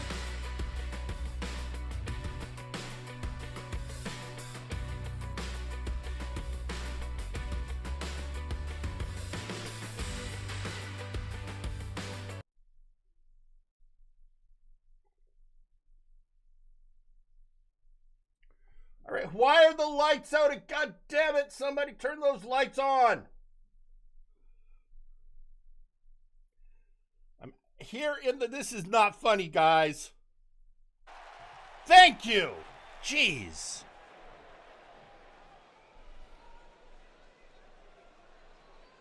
All right, I have several things to announce because, frankly, I owe people answers. The first thing I'm going to announce right here is this year's Multivania will be held the weekend of August 3rd and 4th. We're pushing it back a month due to delays that both Flashbang and Warzone have suffered. We just want to get a little bit more time to get things properly set up for the biggest night of the year, or the biggest weekend of the year. Now, next, Tommy Black. Tommy, I've been given permission by the brass to deal with whoever is the number one contender for the Multiversal fairly. So I'm going to give you a fair shot next week in the form of a number one contenders match. You deserve that shot. Now, Unkley might still be able to force it to be a match with you-know-who, but you're still getting your shot to earn the right to go to Limit Break and face Unkley. And I know that's all you really want. Now, I got to talk to Sawyer. Sawyer, I'm going to leave whether or not you get that TTV match. I'm leaving that up to TJ. But you know what? We're going to hear from him later. But I do have to address the Zeta situation. Because you're right. Action needs to be taken, and what Zeta did was reprehensible. So this is going to be, in light of the continuous attacks on staff and wrestlers, I hereby decree that Zeta is suspended indefinitely. He will have to go through a formal review if he wants back on the roster. So with that, look, we got a lot of other things that are be coming up soon. Contendership matches, who's going to face who. But that's the word from your GM.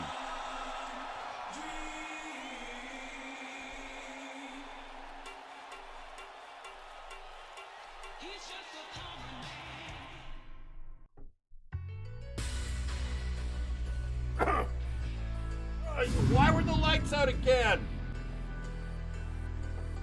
That's got to stop happening. All right, I'm back. Yeah, all right. Yeah, like I said, TJ Gable is he's gonna come out after this next match, and he can deal with. I'm gonna let him deal with whatever he wants to deal with his TTV belt. What I have to worry about right now is something far more important. I'm not saying that TJ is not important. I'm saying that we've got to get on to our final matchup of tonight's round one of the Multiversal Tag Team Tournament. Because we've got one last pair of teams that need to come out to see who's going to be moving on to the next round. And so it is time for that. But before I get there, I am in fact noticing that there is a very interesting social media post that I should probably address, coming from none other than Sergeant Major Payne, who is literally breaking the silence, saying, okay, breaking the silence here, XR, I never gave you permission to use my name, so keep it out of your damn mouth or I'll knock it out when I'm back. Till then, Tiki has the right to defend himself no matter what. Now, that is fair because as we have talked to Payne, he did not see who attacked him. So that's just a matter that has to be dealt with and will be dealt with as investigations continue. But that is a matter for later. Right now, we need to get down to the ring for some tag team action. Let's head to ringside.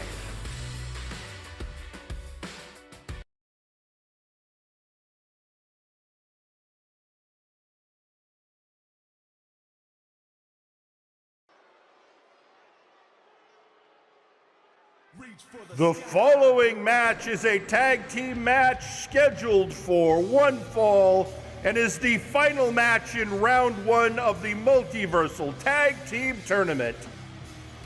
Introducing first the team of Croc4 and registered Anon, OTP, One True Pain.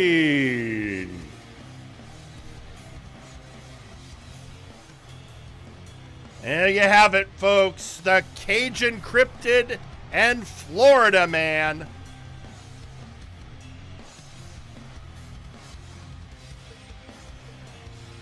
The team of One True Pain.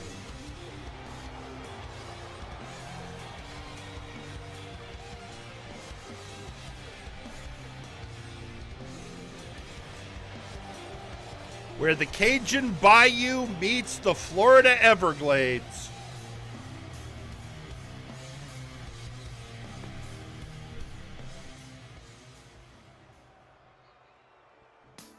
And introducing their opponents,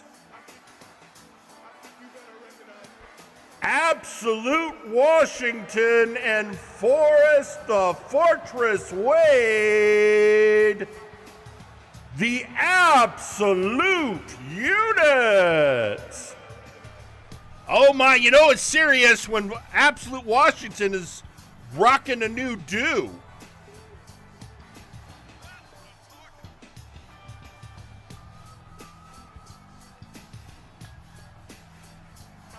So apparently that's what his hair looks like when it's not gelled up in its normal formation.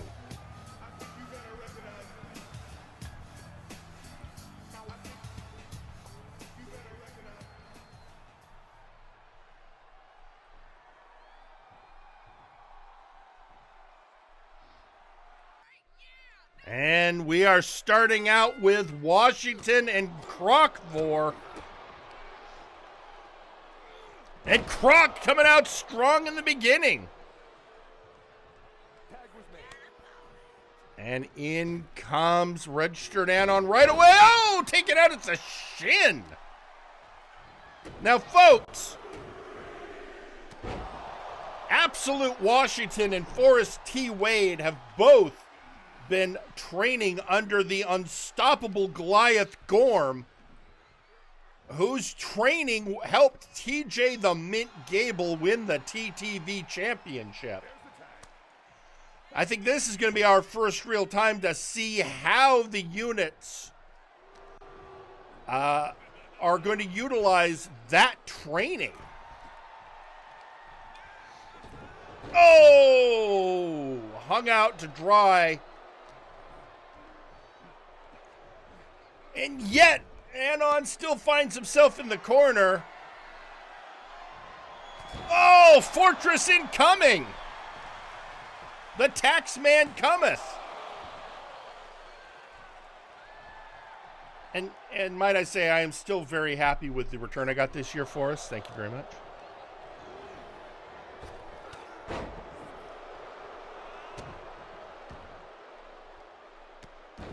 And Anon just disrespecting the Fortress.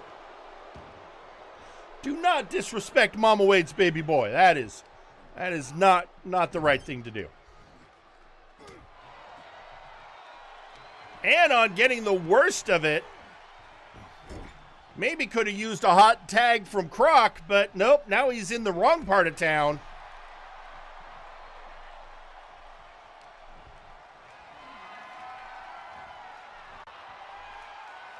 And a hesitation suplex courtesy of the man they call the Fortress.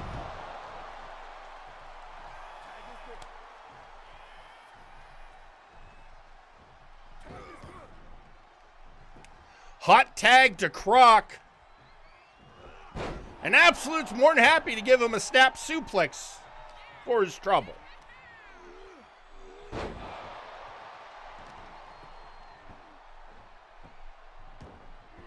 That's a level of, let's be honest, viciousness I'm not used to seeing from Absolute. But again, he has been studying under Gorm.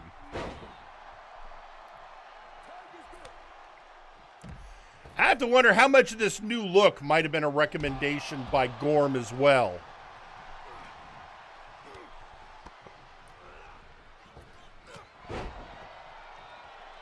Forrest is also, this is I don't think I've ever seen a man bun on him before.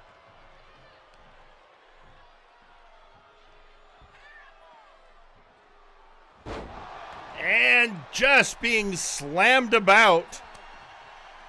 Good tagging. Here it comes. Whoa, again in the shin.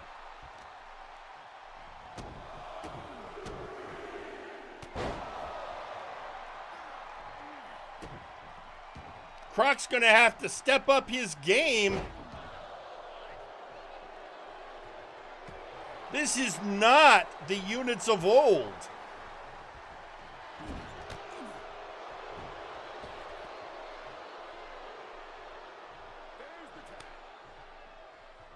And in comes Anon with Absolute down. Oh, got him. Oh, had him trapped in the corner, but got a kick in the small of the back for his trouble.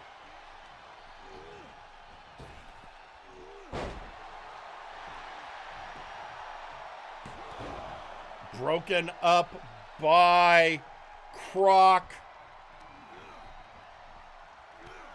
Oh, Croc taking one to the gullet. Anon trying to go after Washington, but couldn't get past Croc for.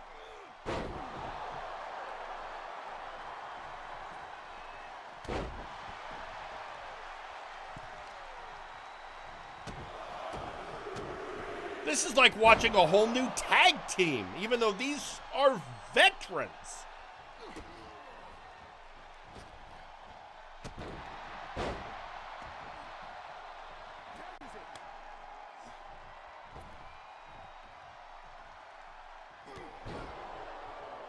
And mowing down, here comes Anon after the Fortress.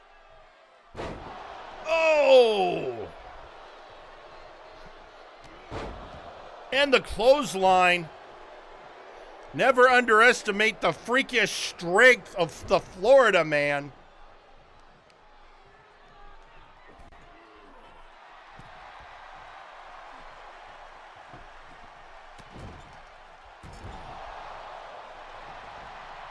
Going for the pin.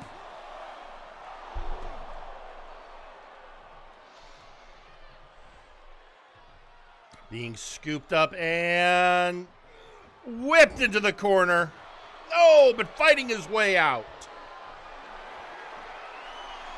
Again, the strength scooping up and snake eyes.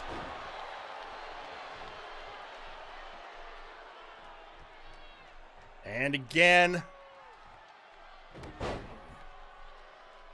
impressively carrying the mass of the Fortress.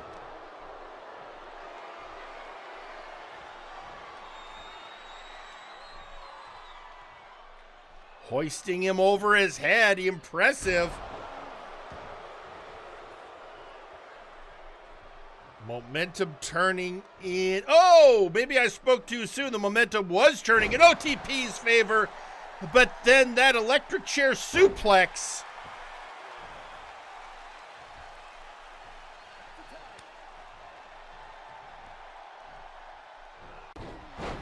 And again to the shins. Somewhere, Defunk is unexpectedly feeling pride. Oh, tripped up by Anon.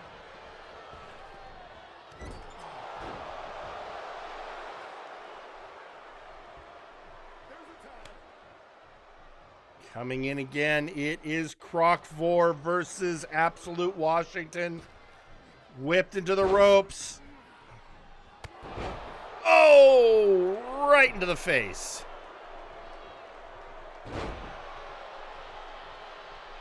And a death roll.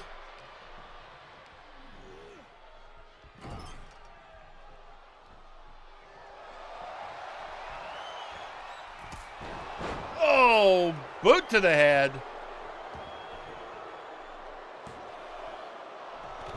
Broken up by Forrest.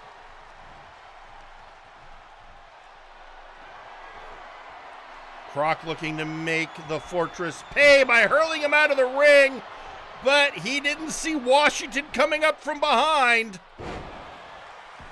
Janissary sling, or not Janissary sling, Sling Blade. I've still got Osman Killick on the brain. Washington checking on his friend. Oh, Anon was trying something. It didn't work. Instead, he got hit with absolute authority. Cannot believe that Anon kicked out after absolute authority. So he's hitting him with a frog splash. Broken up by Croc. Deciding to bring in the big man. And that's saying something when you consider Washington counts as a hoss. And then you've got the Fortress, who's going to beat the drums of war on Croc-Vor's chest. Trying to make the Cajun Cryptid extinct.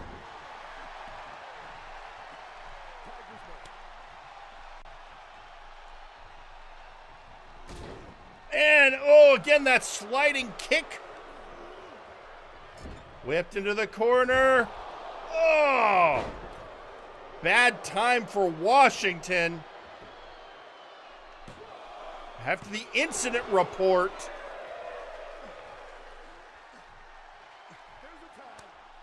And now a tag to Croc. Oh! Flying punch.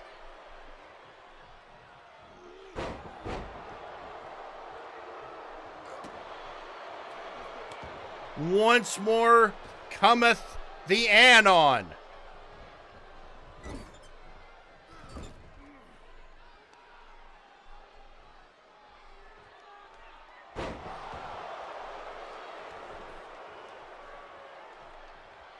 And this looks bad for Washington. Oh, jawbreaker. Well, it was clear Anon was setting up for the bloody end. And in comes the Fortress. Whipped into the ropes. Oh, scoop slam.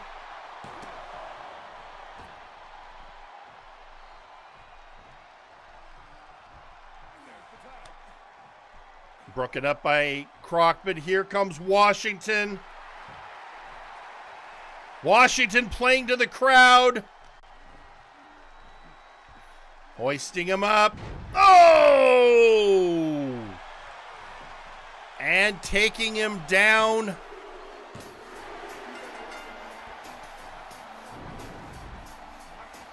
And your winners, and moving on to round 2 of the tag team tournament, the Absolute Units. Well, there you have it, folks. The Units prevail. Trained by none other than Gorm. And he must be feeling proud. I'm sure he was watching that on the monitors and back as he prepares for his own match coming up next. So that leads, well, folks, we're Oh boy, it is going to be a banger when we move on to the next round of the tag tournament. But folks, that is... Well, we'll worry about that next round next week. Right now, we've got some other things we have to deal with. So as I had promised, we are going to need to hear about what the situation is going to be with none other than the unit's third member, the one and only TJ the Mint Gable. So for that, let's head to ringside.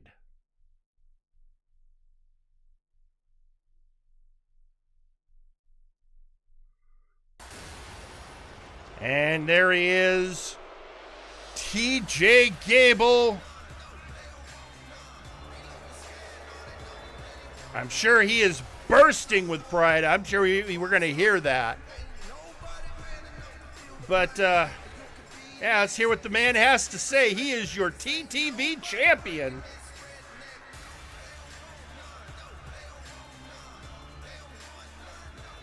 He already has one victory, 6 more, and he gets the gift of chaos. Let's hear what he has to say now.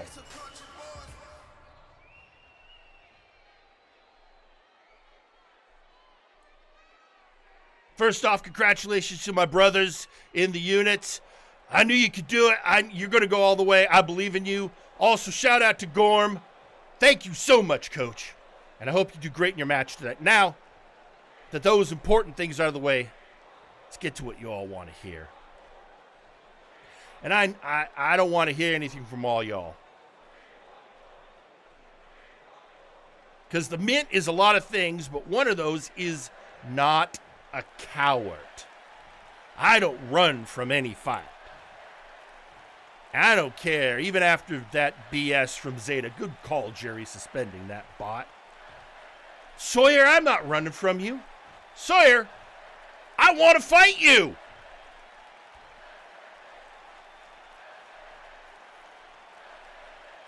No, I want to take on the legend of MNW, who's held every other title there is, except maybe the Cursed, and that, you know, talk to Pro Banaga about that. But no, I'm not even gonna beat around the bush. Sawyer, you, me, limit break. I absolutely will fight you. Because I am a fighting champion, and I promise not only am I gonna win, but that I am gonna keep winning until I get those 7 defenses and can cash in that belt for a multiversal heavyweight championship match. That's right, folks. TJ the Mint Gable is going to the top. And I know what you're all thinking. Only Khan did that. Yeah, other people haven't done. Other people, got lazy. Other people didn't have the heart. Other people didn't get trained by a Goliath to go all the way. I am not other people. And you can bank on that. Well, I guess we know what's happening at Limit Break. Right there, he is declared TJ the Mint Gable will defend against the undisputed future at Limit Break. And we've got a few postings out on social media. First off,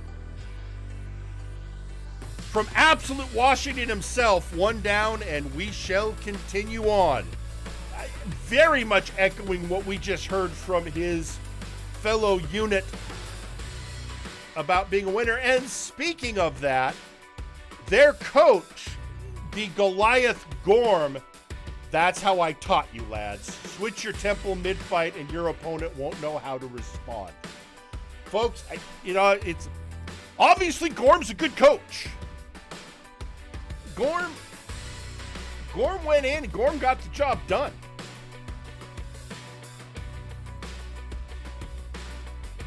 And that is literally all you can say about that. But we're going to see more because we have now tonight seen the results of Gorm's training.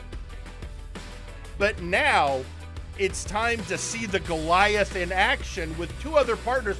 Let's just say this match, you know what?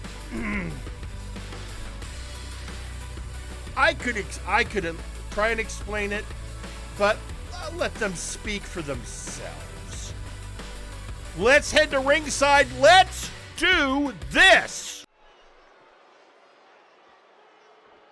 The following is a trios tag match and is your main event.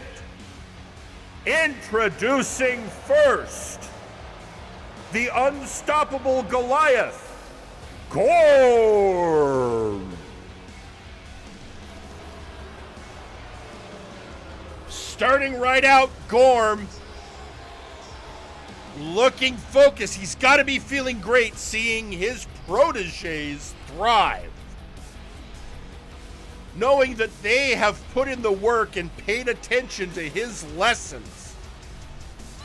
Now it's time for him to go out and show what he can do in the ring. But he's got two partners who I guarantee you he has never teamed with before. Oh, he may have fought them, but he has never teamed with them. And who are they? And introducing his tag team partners, introducing first, the man they call Kane. And there he is, folks. It's got to be Kane, master of 8,602 moves.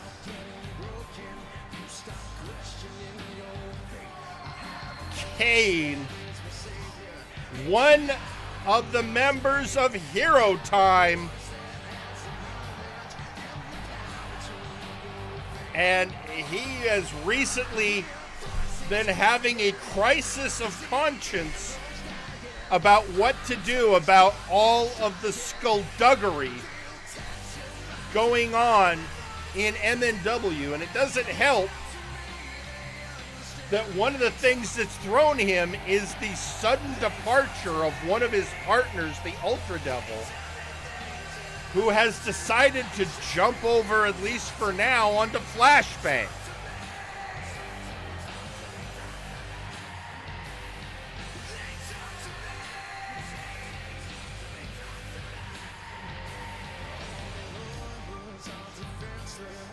But there he is, folks. One of the best tacticians in wrestling, the one and only Kane.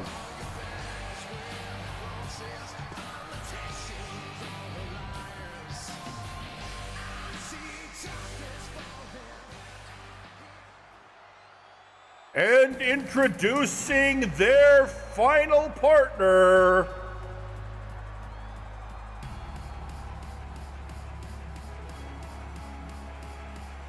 he is the Henshin Hero, representing Hero Time, Mega Rider Nexus.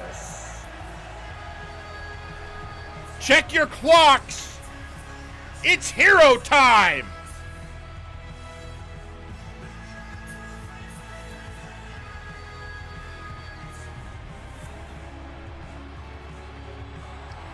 Folks, did you ever expect to see Hero Time teaming with Gorm? How things have changed.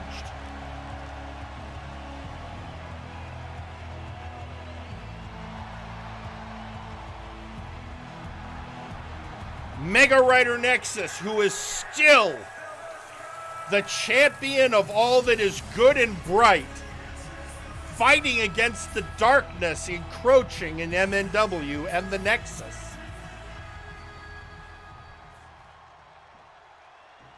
And introducing their opponents.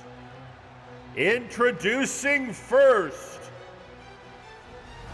he is the leader of the International Combat Club, the Siberian Cyborg, Nice Ice.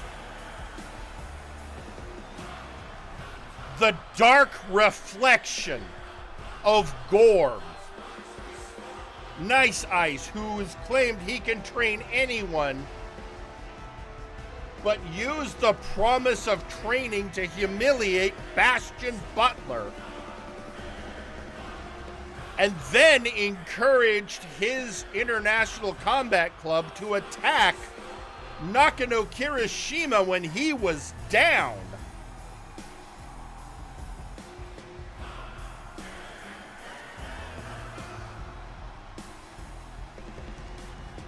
And let's just say things have not been the same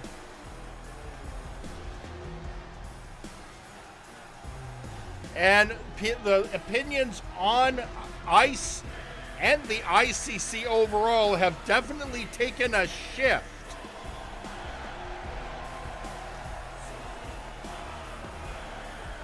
But this is just the first of his team. And the question is, well, who is he teaming with? And folks, you're not going to believe your eyes. And introducing his partners, introducing first,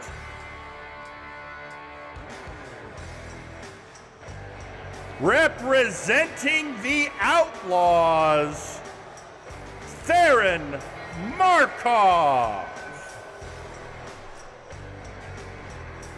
Well, Markov has been having a bit of a war of words with, well, both Kane and Mega Rider Nexus, but he's also been having serious issues with Nice Ice. Since Nice Ice had the International Combat Club attack his partner, Nakano Kirishima, and has vowed that he'll be the one to take the ICC and the Siberian Cyborg down. Which leads us to a question of, yeah, Hero Time's never teamed with Gorm, but seriously, Markov and Nice Ice? Who would be diabolical enough to book this match? Who on the booking committee would have enough of a grudge out for Nice Ice and Markov to say, hey, let's make them have to wear their get along shirt?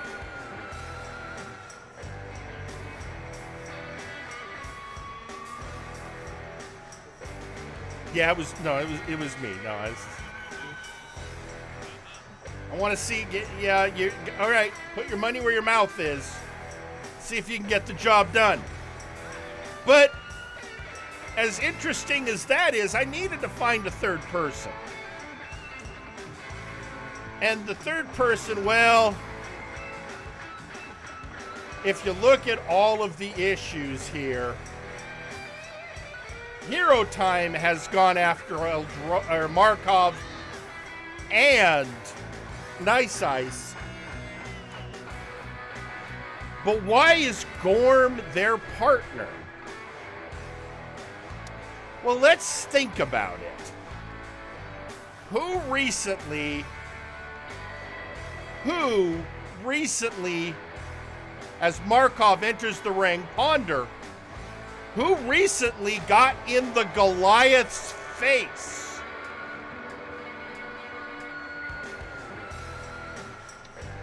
Who went so far as to challenge the Goliath for a title match at Limit Break?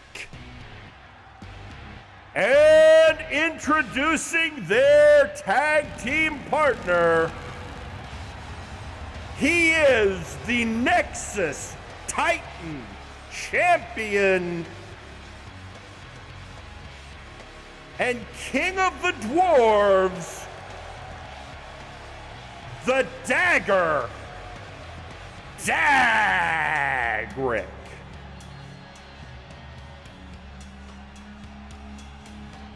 Yeah.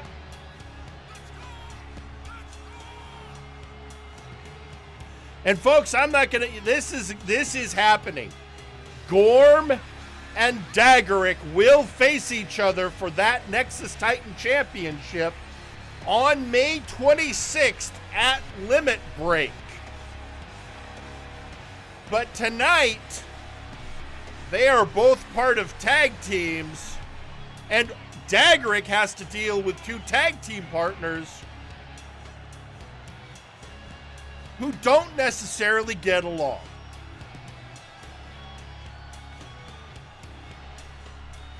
Let's add to the fact that Dagarick got that belt by betraying Mega Rider Nexus. So not only does he have to be watching his upcoming opponent, he is also going to have to face the former friend he screwed over. And so we are starting out with Gorm, and immediately Gorm just slams him.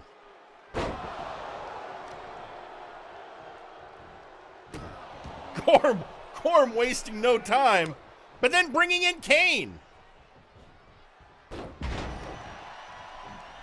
who builds on the momentum Gorm gave him.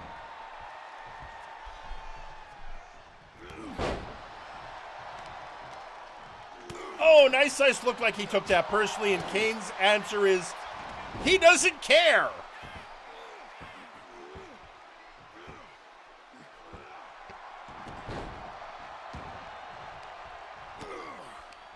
And just for good measure, Kane decides to deal with the dagger.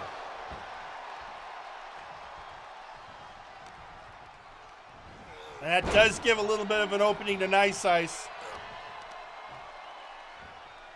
who is suplexing the master of 8,602 moves, who answers with a boot to the head.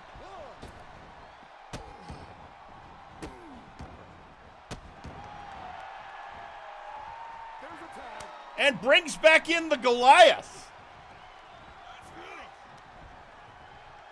Nice Ice finally gets a little bit of a duck in and gets a little bit of a revenge on Gorm, but is it going to be enough? Oh, in the wrong part of town.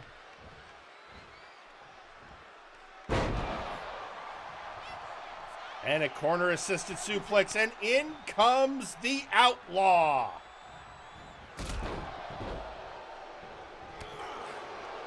Now, the one advantage here is,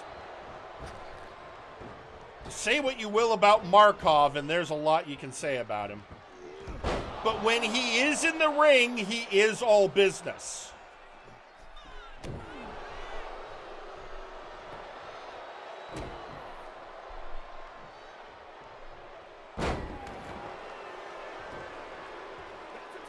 And he tags in the dagger. These two will face at Limit Break. Going for a pin.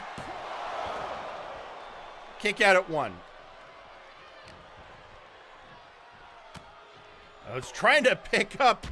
I know that Dagrick can count usually on his low center of gravity and enormous strength, but he is dealing with a Goliath who just hot tagged the Henshin Hero.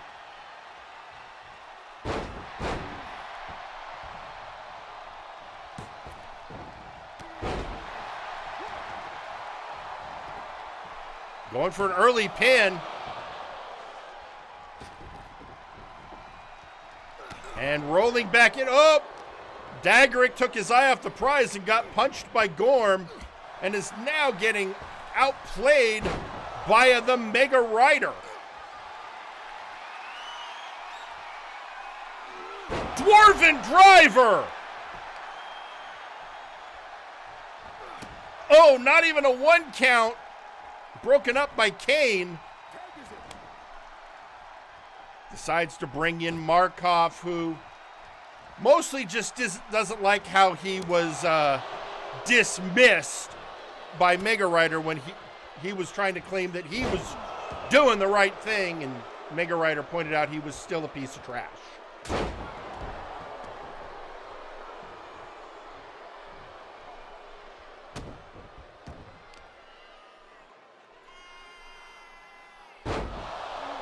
Or was that Kane? Here's the problem. When Mega Rider's out of costume, he and Kane look like they could be related. Has anyone ever noticed that?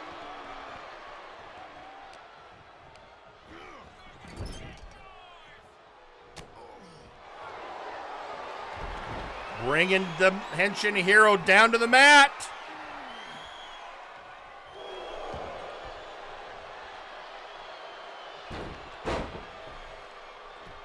The cruiserweight abilities of the Mega Rider. Bringing back in Kane.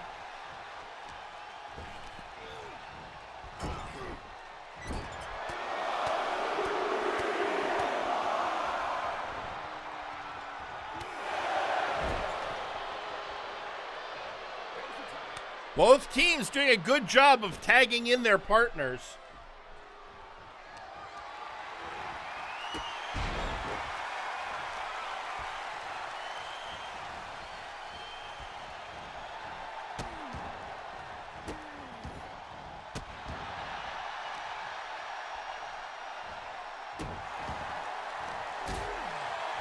Boot to the head. Oh, but shot to the back of the head.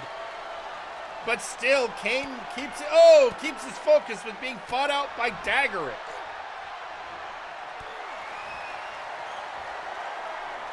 And again. And being fought out again.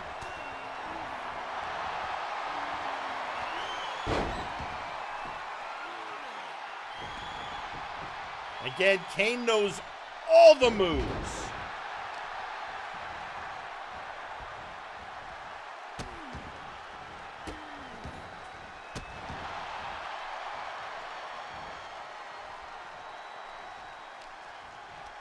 And whipped into the more heroic corner. Not a great place for Daggerick. Hoisting up Kane.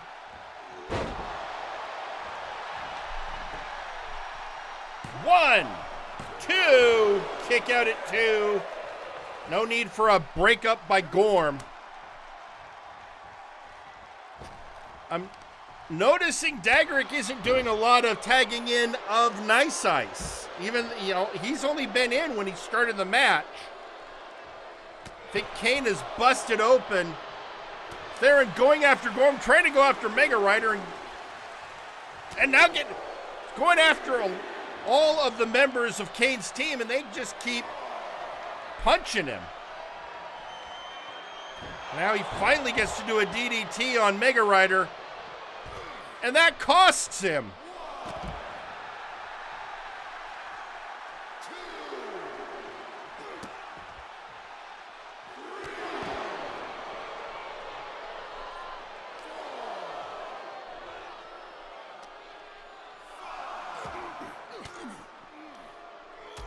And Kane working over Theron, but now we're up to a 6 count, 7 count, and back in the ring where it's time to do some business. Twisting neckbreaker on the Outlaw.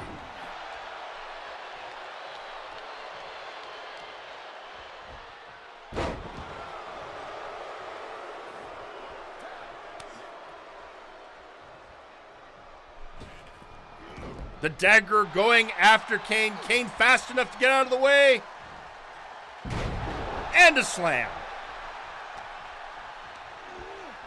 And whipped into Kane's corner.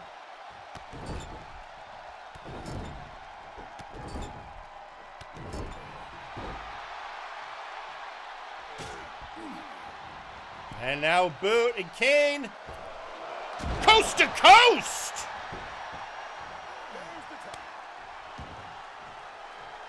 And here comes Gorm.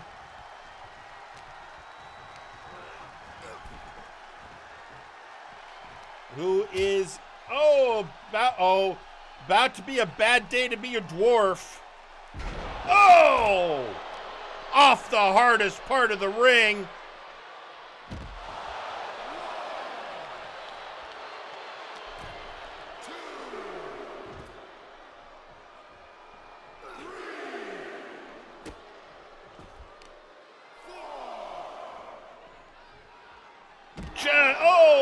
Slam, and now Gorm just leaves him here and goes back into the ring.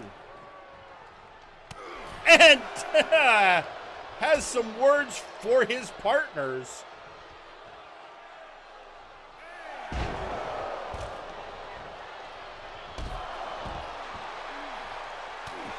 And now, it's just chaos. Everyone against everyone.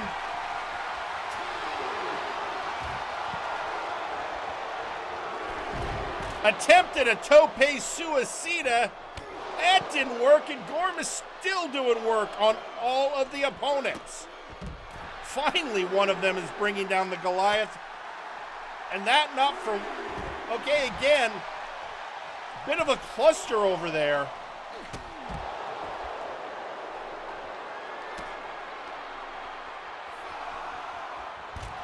We're up to a 5 count. Somebody might want to get back in the ring.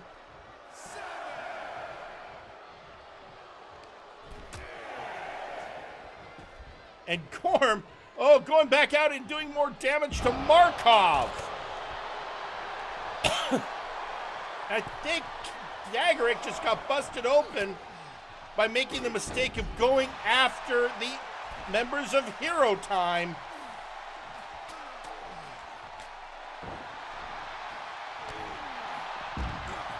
Clothesline over the top rope. Mega Rider changing sides to distract the dwarf. Giving Gorm the chance to do that. For the Horde. But the attempted pin broken up.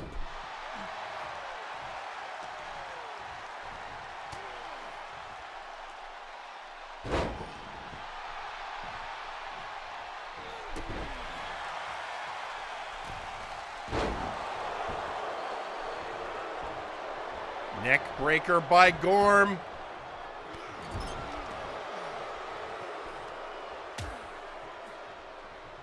And again, still doing work on the whole other team.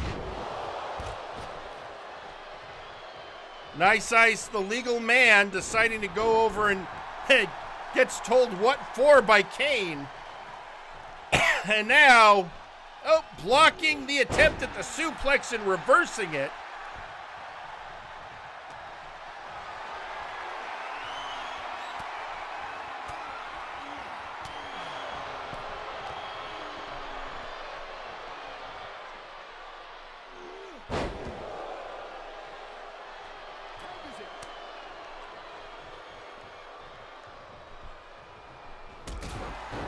Mega Rider chopping down the Siberian Cyborg.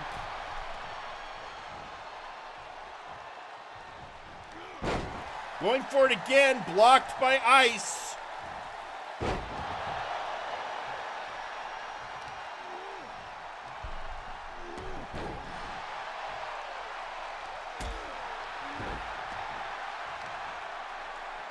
And a military press by Nice Ice on the Mega Rider.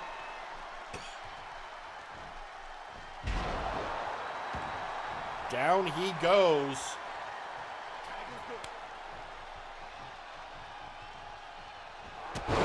Oh, chopped down by the Henshin Hero. But he really should get away from that corner.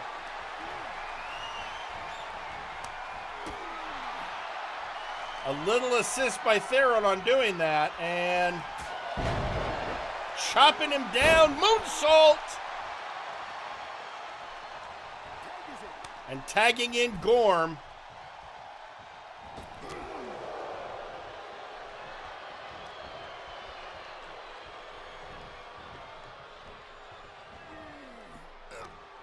They're in a bad way. Oh, just getting tossed out. Oh, because this isn't going to be good.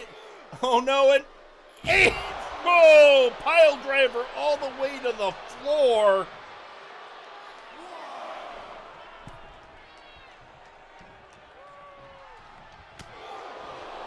And now again going after Eldrazi's partners.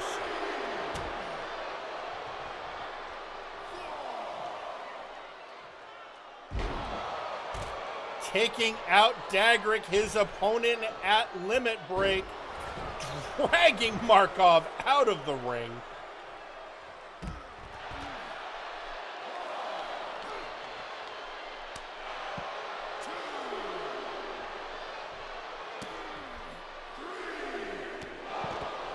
Boot to the head. Or as Markov likes to call that one, I believe that might have been the pistol whip. Broken up by Kane before a 1 count.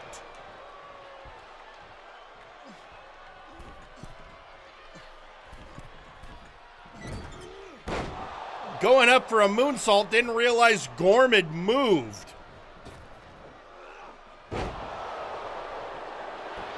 Going for the pin. Kick out at 2.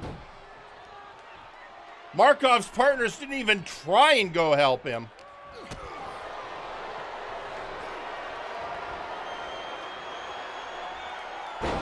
Reverse DDT. Broken up by Mega Rider before even a 1 count again.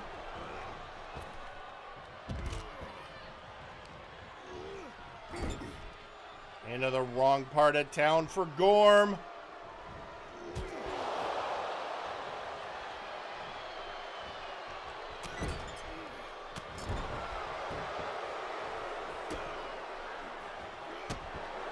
Boot to the back.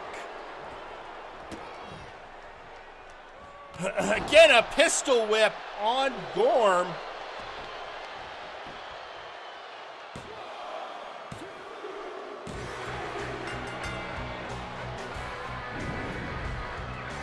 And your winners, the team of Nice Ice, Theron Markov and Dagrick. Well, they got the job done, but they don't look happy about it. And yeah, now they're arguing.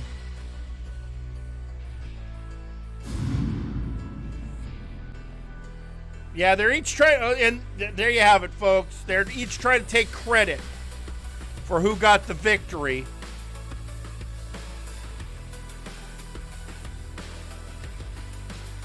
Well, that's the show, folks. But we got a long way. It is March the 26th. Limit break. We already know that we are going to be seeing R. Sawyer facing TJ the Mint Gable for the TTV Championship, and Gorm versus Dagrick for the Nexus Titan Championship. And of course,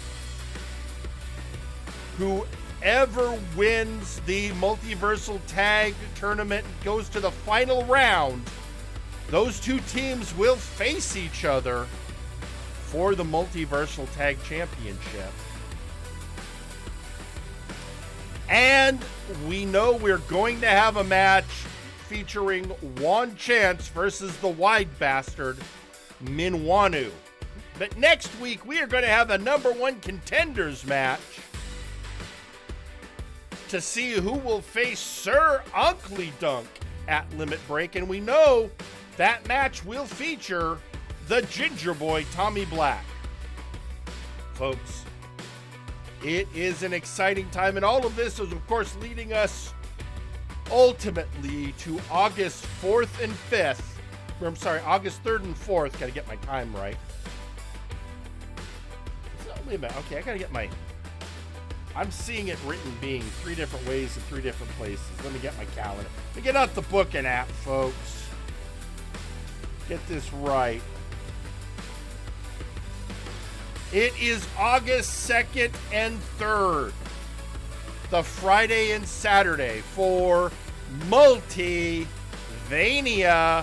the 2-day event featuring wrestlers from both Warzone and Flashbang. But we will go over all of that later because right now we're out of time. So I have been your host, Sherry Aldini.